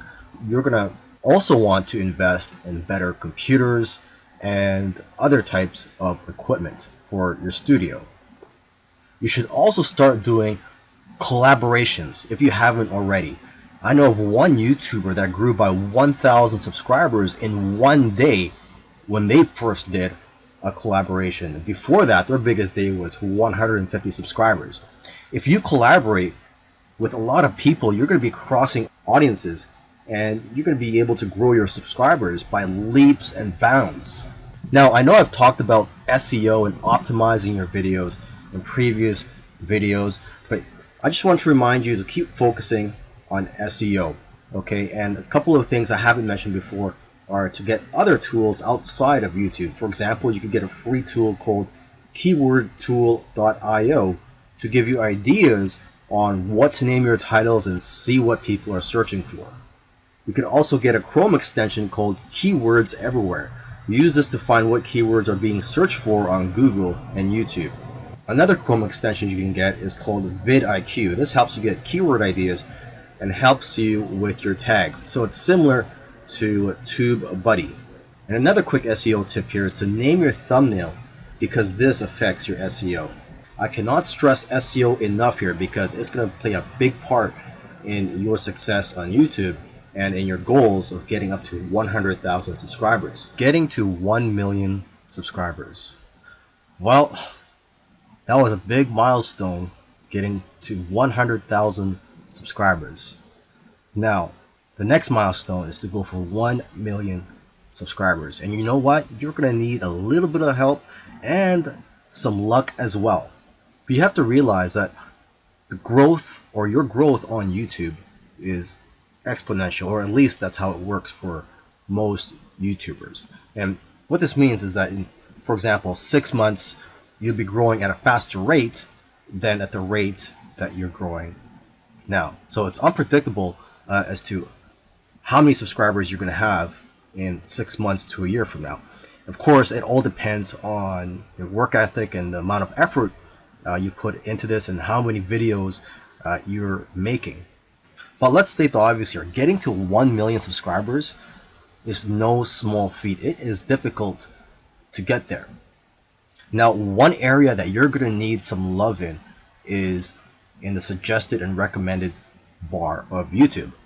When you're on YouTube, you're watching a video, you see on the right side of that page, there's going to be suggested videos for you. And most of those videos are related to the video that you're watching. So basically, getting your video in the suggested bar there is going to help you, and it's going to get you or help you get a lot of views and subscribers.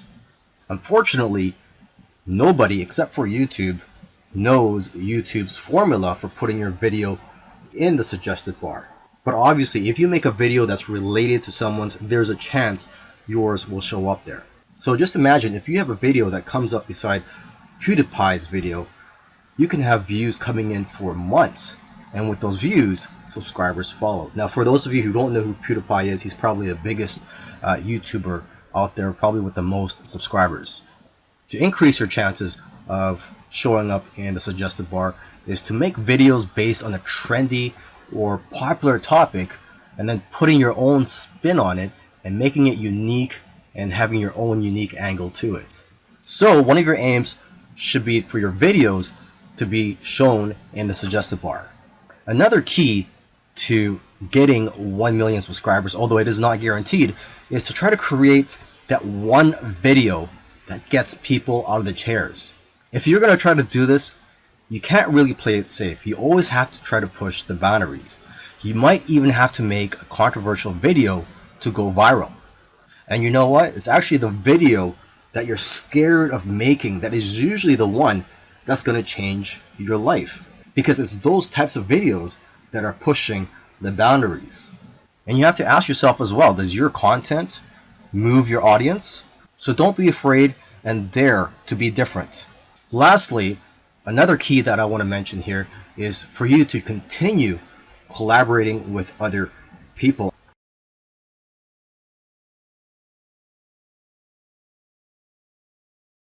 Welcome to this video series in which I'm going to be sharing with you several tips on how to drive traffic to your YouTube channel and to also get more clicks and more views on your videos. A lot of traffic courses focus on how to drive traffic to their websites, but you know what? To many people and businesses, their main site is their YouTube channel. And a lot of people don't know this, but what separates YouTube from other social media sites is that YouTube is actually the second largest search engine in the world. So having a YouTube channel is a great strategy to get traffic to your business. Some YouTubers have several thousand, if not hundreds of thousands of people viewing their videos every day. And once you have thousands of people coming to your channel, there are so many ways to monetize all this free and organic traffic. So make sure you check out the following videos in which I'm going to show you how to drive traffic to your YouTube channel. When it comes to driving traffic to your YouTube videos and your YouTube channel, my preferred traffic method is SEO, or search engine optimization. And that's because SEO is free, organic, and who wouldn't love getting thousands of views on your videos every day while you sleep without paying for traffic and without posting on social media? So in this video, I'm going to share a few tips on SEO. Okay, so first thing is YouTube favors longer videos because they want people to stay on YouTube longer. It makes sense, right? YouTube also values the watch time, which is the amount of time people take to watch your videos, and they prefer this over keywords and other SEO techniques. If you have a higher watch time, the higher you'll show up in the search results. So try to focus on increasing your watch time during the first week that your video is published. YouTube also favors videos that are first watched by people when they first land on YouTube. So for example, you go on YouTube and the first video that you see there, or the first video that you click on, is my video on how to lose weight in 24 hours. Okay, and if enough people, or the majority of people, are clicking on my video first before anybody else's videos, this video is going to rank high on YouTube because YouTube puts a lot of value in these videos that are getting people's attention and getting them to enter into their site or into their system. Because basically, once people finish watching a video, as you may already know, there's going to be suggested videos that are going to be recommended to them. So they're going to end up watching more videos. So basically, they look at your video as an entry point to watching more videos, if that makes sense. There's also a misconception out there that YouTube ranks videos based on who has the highest amount of subscribers, and that's not true. Another thing is you'll get more views simply by making more videos, and the greater the content, the better, because with great content comes more watch time, more likes, and all the things that will be seen as favorable by YouTube's algorithm. Now make sure to use the keywords in YouTube's search predictions when you're creating your titles, or even if you're thinking of what video to make, you could look at YouTube's search predictions or suggestions to get ideas of which videos to make based on popular topics. So let me just give you an example here. So I'm here on youtube.com, and you just go to the search box, and let's just say I'm going to type in how to lose weight.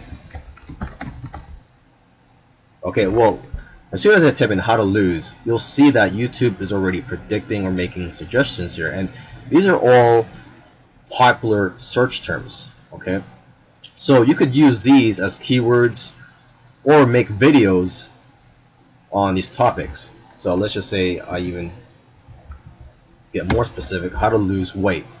Okay, how to lose weight in 4 easy steps, how to lose weight in a week, how to lose weight overnight, and so on.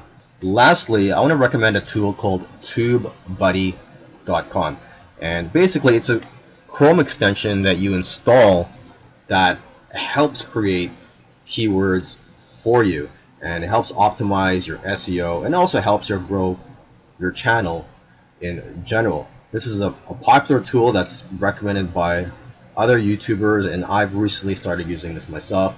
It also provides great statistics, and it does a whole bunch of other things. So I highly recommend you go to their site first at TubeBuddy.com, and make sure you check out all the things that it can do for your YouTube. There are many types of social media platforms that you can use to promote your YouTube channel. But in this video, I'm just going to talk about 2 of them. I'm going to talk about Facebook and Instagram.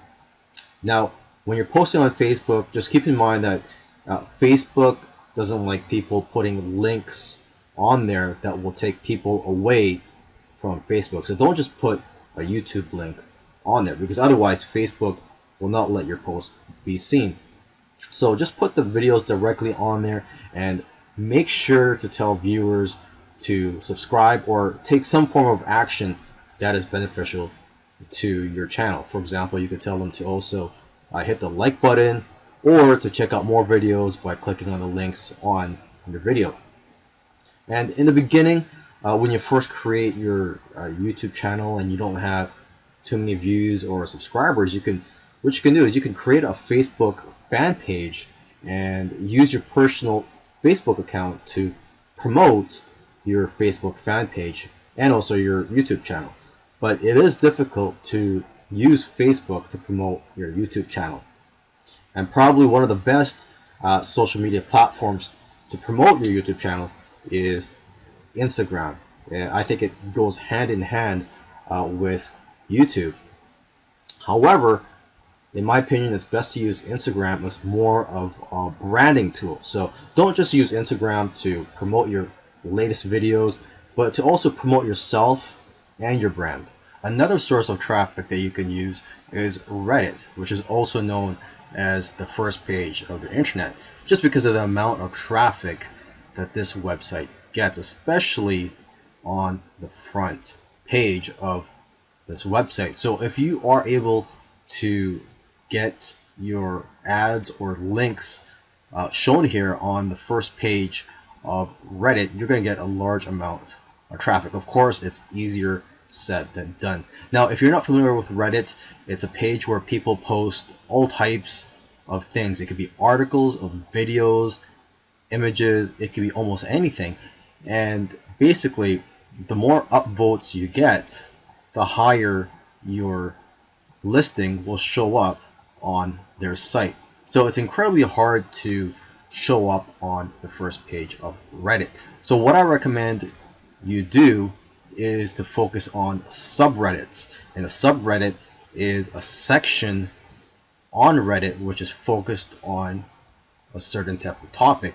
So basically you could focus on different niches here, and there are several, I don't know exactly how many, there are probably dozens or even hundreds of subreddits. So I'm on the home page here of Reddit, and you could just go to my subreddits if you're logged in. You could click on any of these links here. You could do a search. You could also go to more.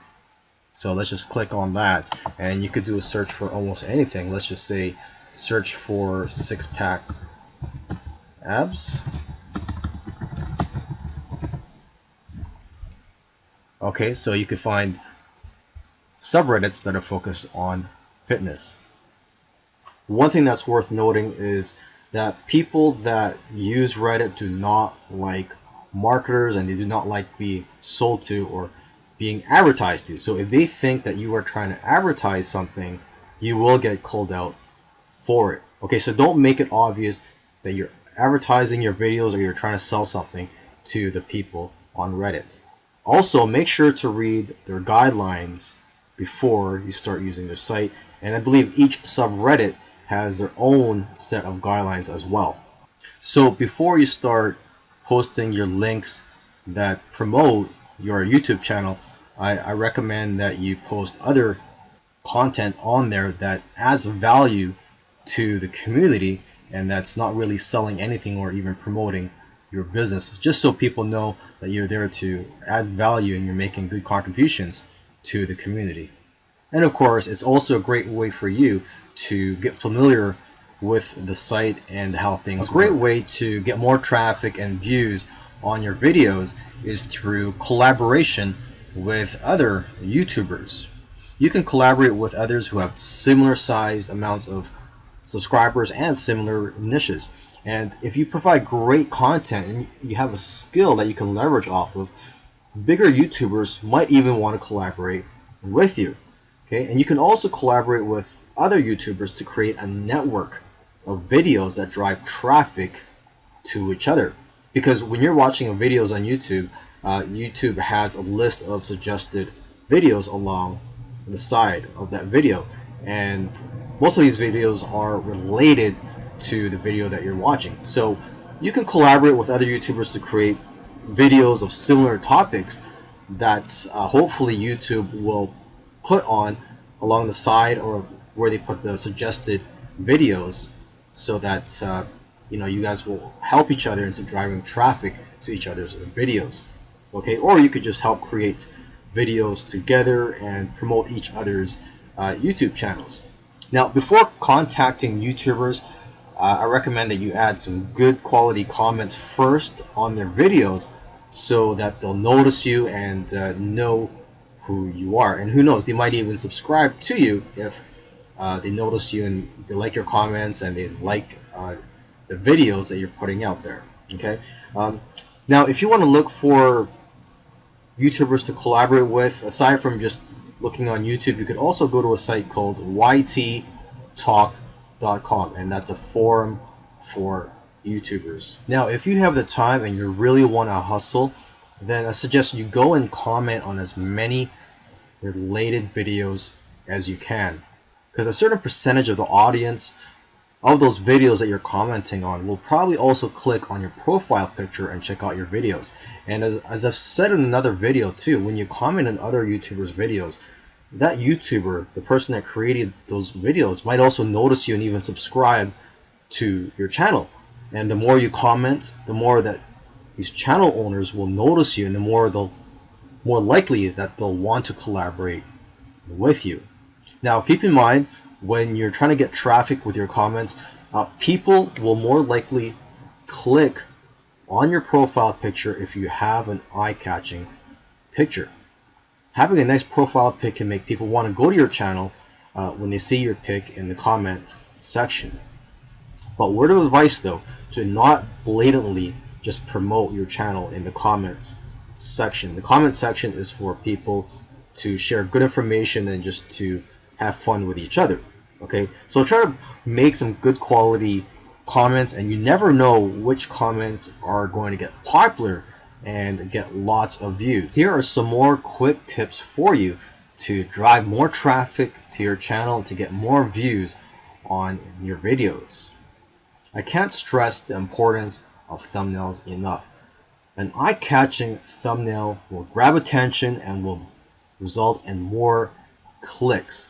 Okay, so if you want to create a thumbnail, what you do is you go to canva.com. This is a free tool, and when you register on there, create your free account, you'll be able to use all their templates. They have templates for e-covers, website banners, and social media banners, and they also have one for YouTube thumbnails. And what you could also do is, if you want to get some ideas, go look at thumbnails on YouTube that get your attention and try to model your thumbnail after those that get your attention. Now, creating good content is what ultimately will make your videos go viral. If you don't have good content yet, do not worry. Just keep making videos and be persistent, because eventually you'll get better at making good content. Even the top YouTubers who are making 6 or 7 figures a year, when they first started out, a lot of their content was not good as well. And make sure to optimize your home page, such as your channel trailer, your featured channels, and your featured videos. Another way to get traffic to your videos is just by emailing and texting your subscribers. So in your videos, in the description, try to put in a link to a squeeze page or to your website where you can collect their email addresses. Now, I'm not going to go into detail on how to create a squeeze page or a landing page because that's beyond this course, and that's for another course. But you could also go on YouTube and learn how to create squeeze pages and landing pages, and those are basically where people would fill in their contact information in return for a gift, such as a free ebook or a checklist or some tips or a newsletter. Okay, you can also put links to your other videos in your video description as a way of getting more traffic to your other videos. Okay, and let's not forget about physical promotion, word of mouth, and just using business cards when you go out. Okay, you could also have your own website or blog, create content on there and drive traffic to your channel and your videos through your blog posts. You can also look for videos that have a lot of views and make videos on similar topics. And lastly, what you could do if you are in the travel niche and maybe even in the eating or the food niche is you could put pictures on Google Maps at different locations and put links in those pictures to your YouTube channel.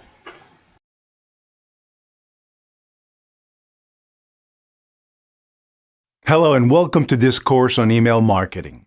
In this course, we're going to cover how to increase your revenue through email marketing. This course is divided into 3 modules. Module 1 covers email platform basics. Module 2 covers the actual emails themselves. And Module 3 covers advanced automation. By the time this course is over, you'll know how to effectively create and launch email campaigns for your business. So without further ado, let's dive into the first module.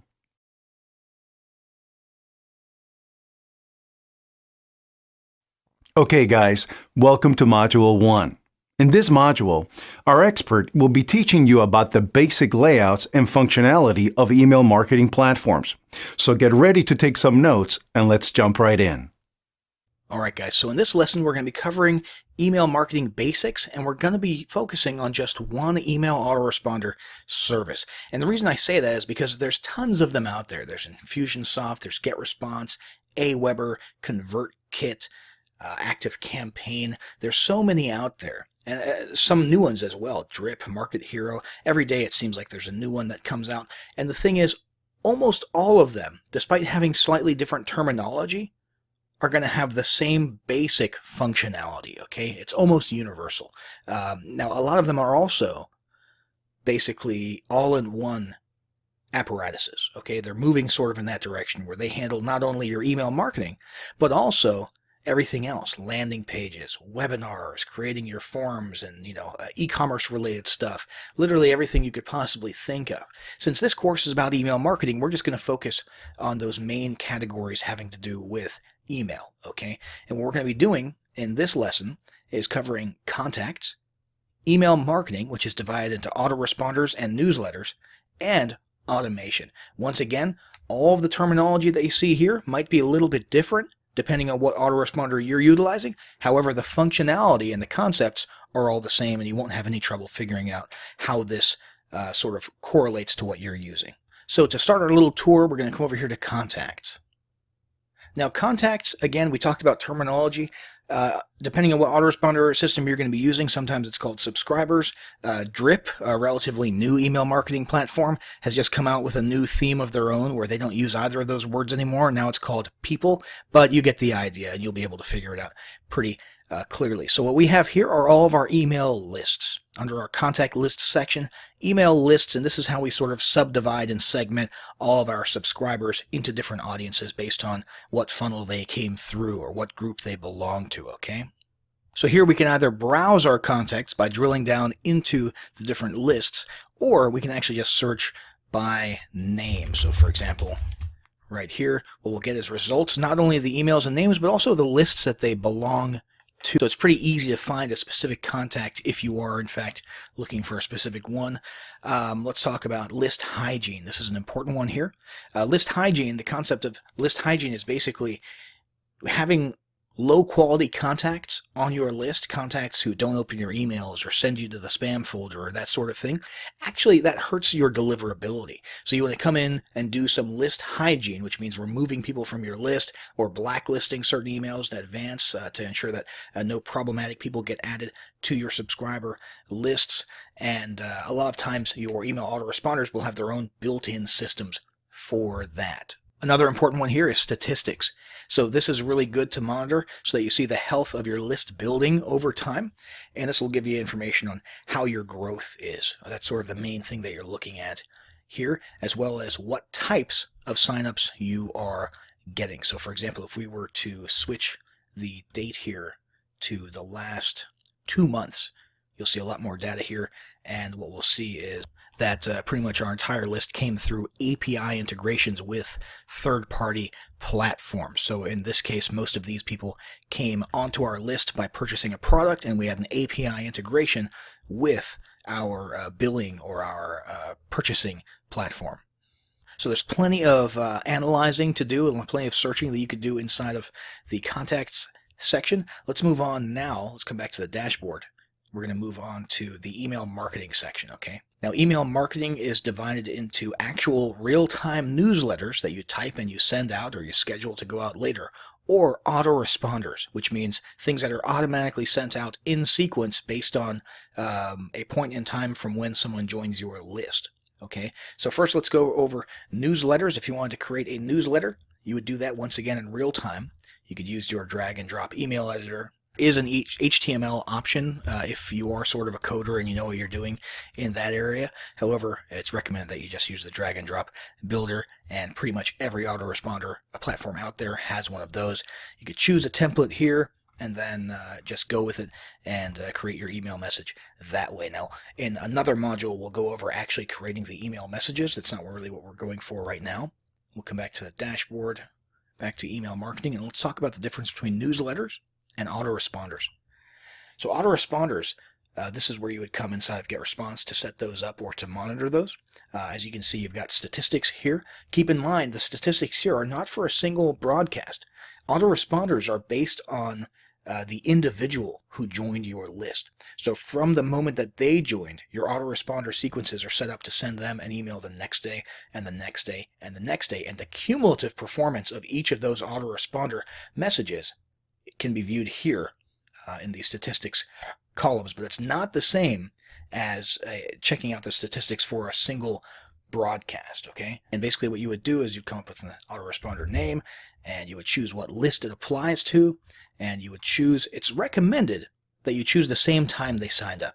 Because based on the person's day-to-day schedule, the only one time that you can be sure, or almost sure, that they will definitely be at a computer is the time that they were at a computer when they signed up.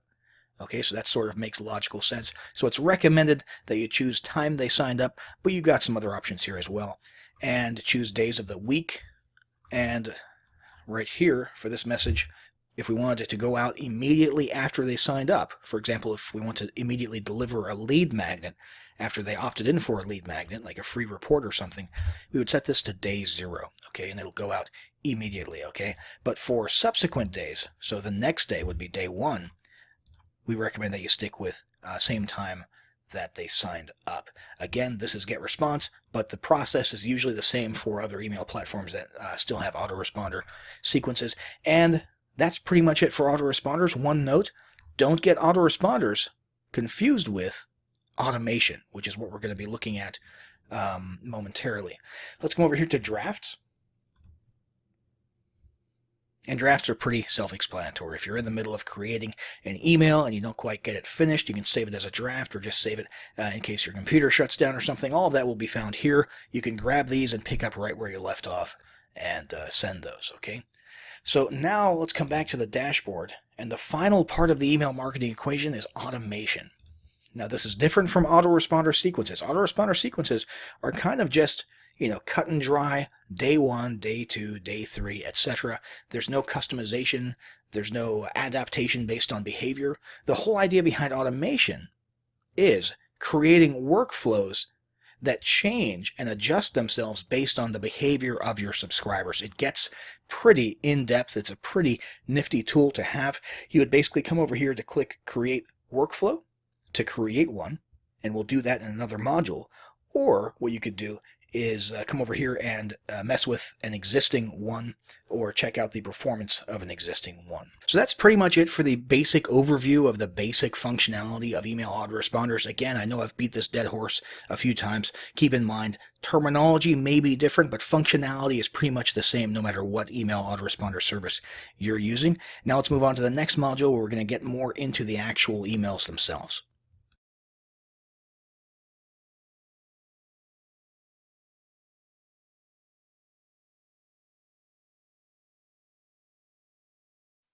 Hey folks, welcome to Module 2. In this module, our expert will be covering the types and styles of marketing emails. So get ready to take some notes and let's jump right in. All right, so we're going to go over how to create an email newsletter, and it's going to be pretty bare bones. I just want you to understand the whole process and the concept, and then we're going to go into some examples of email newsletter types, okay? So we're going to come over here to create newsletter. We'll choose the drag and drop email editor. Don't mess with the HTML source editor unless you're an actual coder or you have a coder who works for you.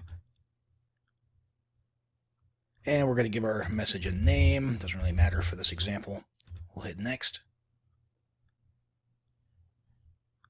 And you have lots of templates to choose from here already created by GetResponse, and the same goes for any email autoresponder service that you are using. Okay, you log in and I guarantee you'll find several pre-done templates that you can utilize that may or may not match your style. In our case, we're just going to sort of start with a blank template, one column, just like this. All right, so here we are inside of the builder. We're just going to go over the basic process of the drag and drop building experience. And again, this is mostly going to be the same no matter what email autoresponder you are utilizing. However, the layout, the terminology might be a little bit different. So let's start with an image. It's always good to start with a good image. Let's go ahead and grab this one here. This is a good one for choices, right? And we're going to come over here and add another text block up here. Okay, and this is pretty basic stuff. Salutation, so dear customer, and we're not actually going to fill this in here because we don't have anything to type about. We'll get into the actual content of your emails in a moment. We're just going through the mechanical process right now. All right, so we've got a basic email here, okay? And then finally, signing off.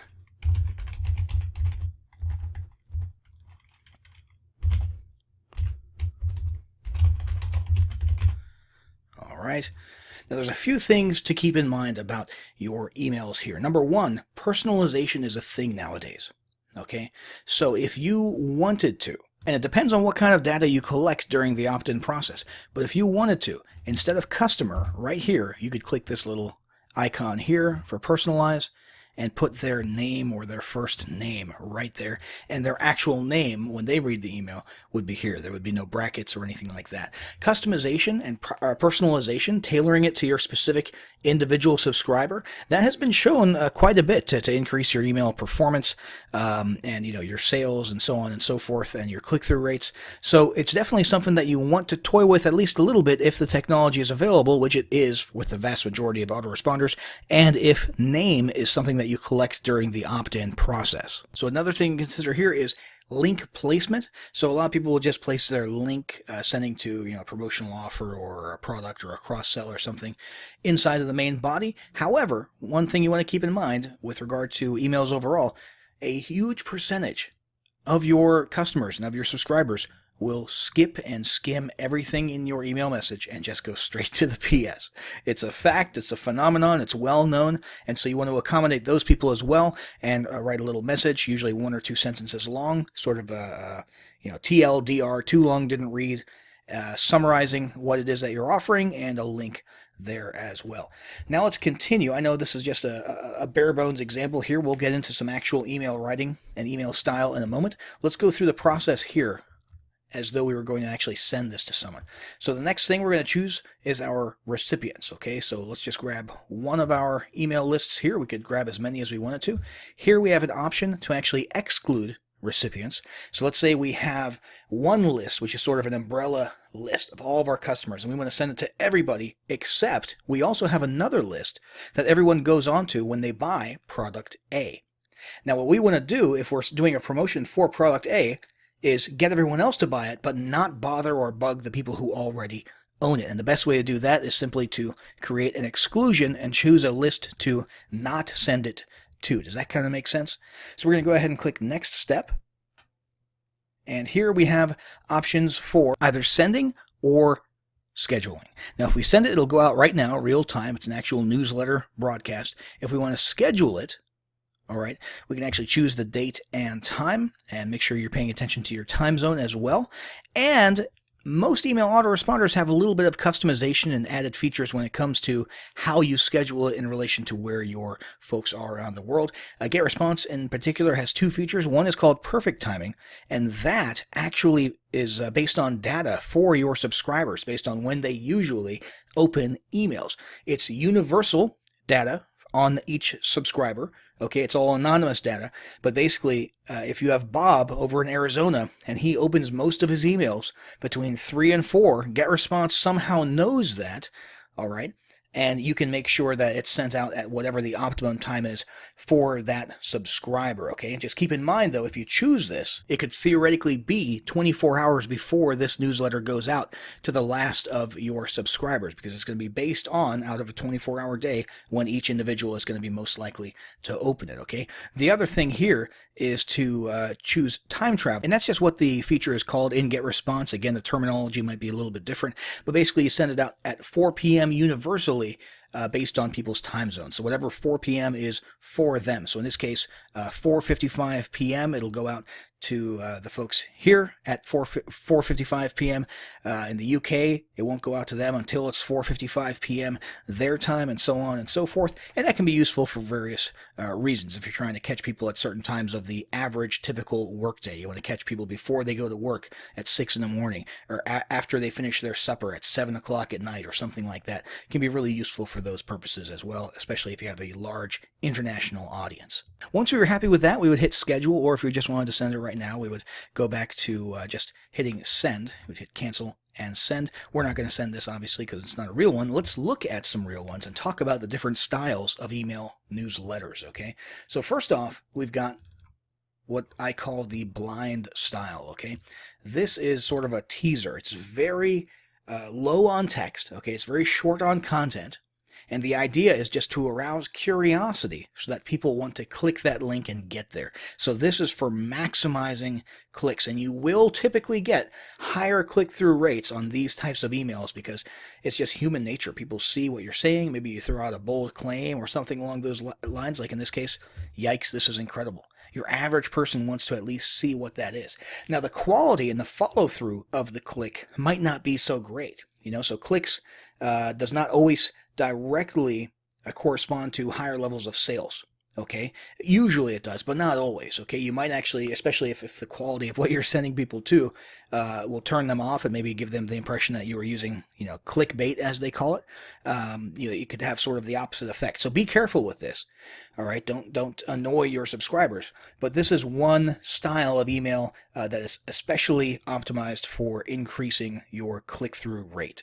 Next, we have the sort of long-form pre-selling. There's different names for this. I call it a pre-sell email, where you're going to be sending people to an offer, but you're actually going to be engaging in the actual selling process. You're trying to convince people in the email. You're trying to sell them in the email on why they should buy what you're going to be sending them to. So in this case, and oh, by the way, I debranded these because I want you guys to understand it doesn't matter what's being sold. These styles and these types of emails apply to anything that you're trying to sell. And in this case, you can see it's pretty long form. There's a bunch of whys. There's a bunch of justification. There's a bunch of logic going on here. It's basically a little sales letter inside of the email message. Okay. Now, for some people, it might not be this. This is just purely logical selling. Hey, you should buy this for this reason. Look at these trends, etc., etc., etc. In some cases, it might be a story. Okay. Hey, I woke up today and this is what I thought about, or I was on a walk with my dog and this happened, and that's how you sort of tie it into clicking on a link and selling them something. The point of this, however, is that it's long. Okay, it's long form, and you're doing the heavy lifting of selling yourself before you send people to an offer. And finally, we have the standard old, I guess you could call it the old school newsletter type email. Okay, once again, this is debranded, redacted, if you will, because it doesn't matter what type of business you're in, you can utilize this and it can apply to what you're doing. So in this case, we've got sort of a table of contents at the top to let people know what we're going to be talking about in this quote-unquote issue. All right, and a lot of people, they resonate with this because they often don't feel like they're being sold to in these cases. Okay, it looks like they're actually being given some important news, some important topics. Okay, so in this case, we've got 3 topics that are being discussed. In this case, we've got a feature or an opportunity here. Over here, we've got another feature and an update on slow support desk time. Over here, we've got the actual pitch, and it's a little bit bigger and in red. Okay, so this is the item. It's still a sales email, but it's being dressed up as something that's not as salesy. Okay, so we've got the actual headline here. We've got a little bit of pre-selling, and then of course we got a link, and down here in the PS, another soft sell link like we discussed earlier for those people who just skim and go straight to the bottom. Now, your list or your business might have its own style, okay, its own sort of theme that it sticks to most of the time. However, a lot of people resonate with each of these different styles of emails. Okay, a lot of people are more likely to click through and buy something based on one style or the other. And so if you're doing a 3 or 4 or a 5-day campaign trying to sell something, hey, why not utilize and incorporate each of these different styles of email writing at least once to make sure that you're touching all those bases and increasing your chances of selling. So that's briefly touching on the actual emails themselves. In the next module, we'll move on to discussing the concept of email automation.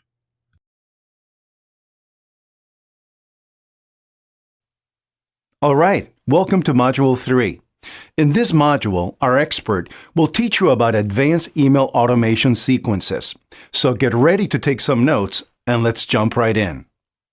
Okay, so we're going to go over basically how to create an automation workflow, as well as the logic behind the different types of workflows. So really, we're going to click on Create Workflow here. Really, what you want to do here is leverage the technological ability that we have these days. This is getting more and more popular. Okay, it's actually getting to the point where it's non-negotiable. You have to have this in your business these days.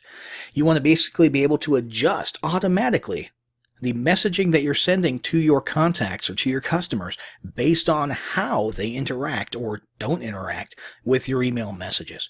Okay, and just to give you an example, we'll come over here, we'll click Start Now, and we're just going to toy around a little bit with the different types of automation workflows that we can create. Okay, so we're going to start with, there's always a starting process. Okay, for a lot of people, it's when a contact is tagged in a certain way, either automatically or manually. In our case, we're going to go with subscribes. Okay, when someone subscribes to our list, we can then come over here to send them a message. All right, now that's pretty self-explanatory. Okay, that's pretty basic stuff.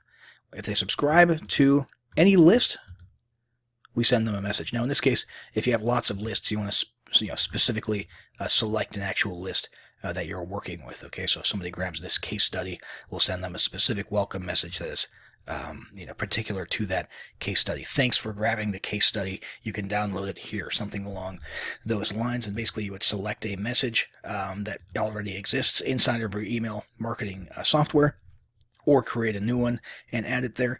And then we're going to do something special. This is where we're going to sort of showcase what automation can do. Come over here to Elements. We're going to go to Message Opened ? Okay, I'm going to delete this.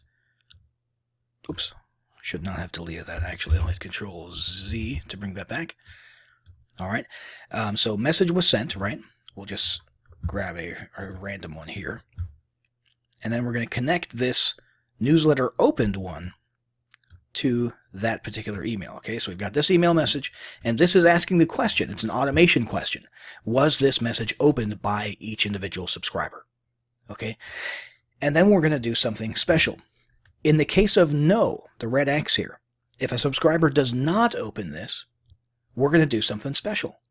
We're going to come over here and we're going to say, wait for, let's say 12 hours, okay? We'll wait for 12 hours, and then we're going to send them, so we're giving them a little bit of time to still open that initial message, okay?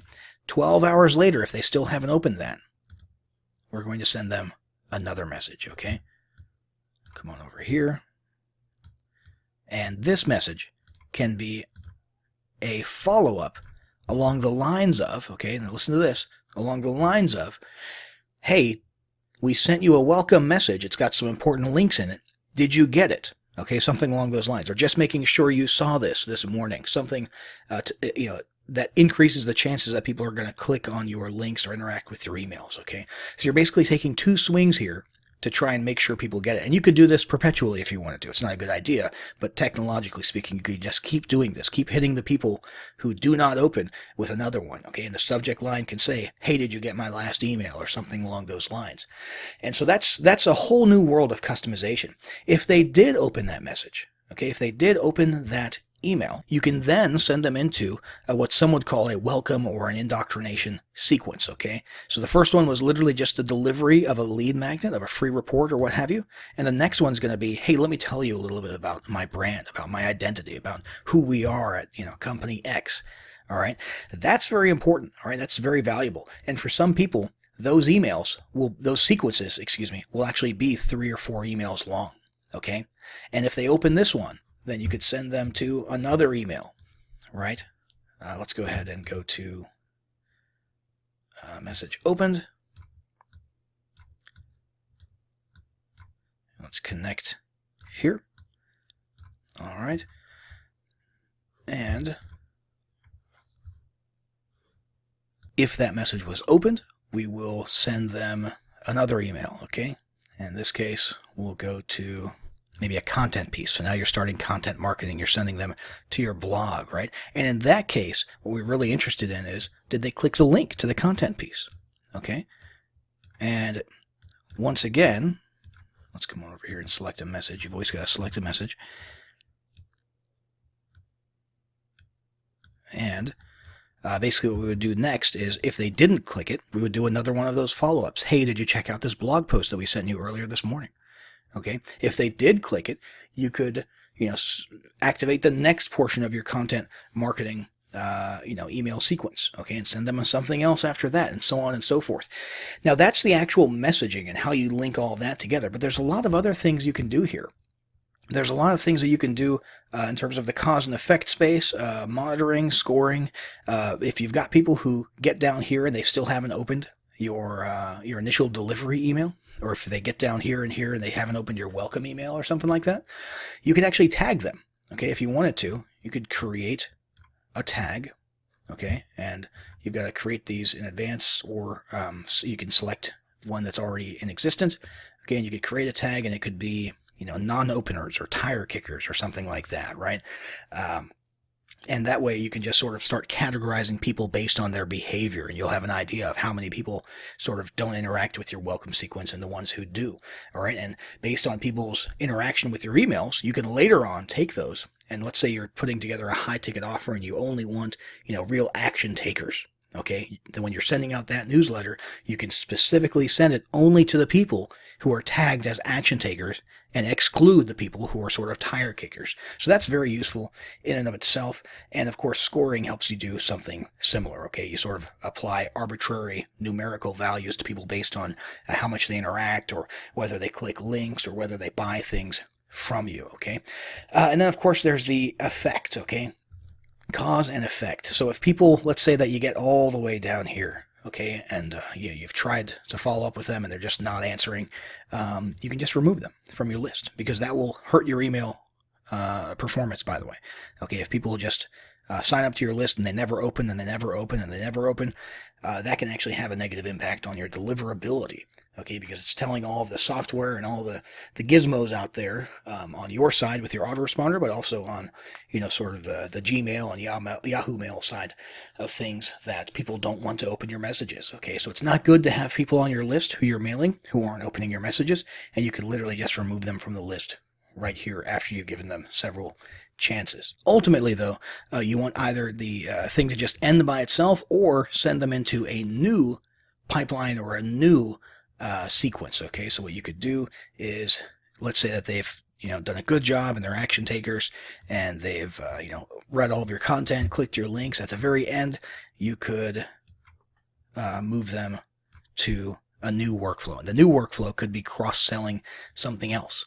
Okay, or the new workflow could just be, you know, a general 14-day content marketing thing, or, you know, it could be anything that you want it to, and then you would go and create that new workflow in and of itself. So you're creating workflows that accomplish, you know, one or two goals. Okay, don't make them too long or overly complex, because you're increasing the chances of something going wrong or making a mistake. And then you just move them into another workflow and so on and so forth. You can also change what list they're on.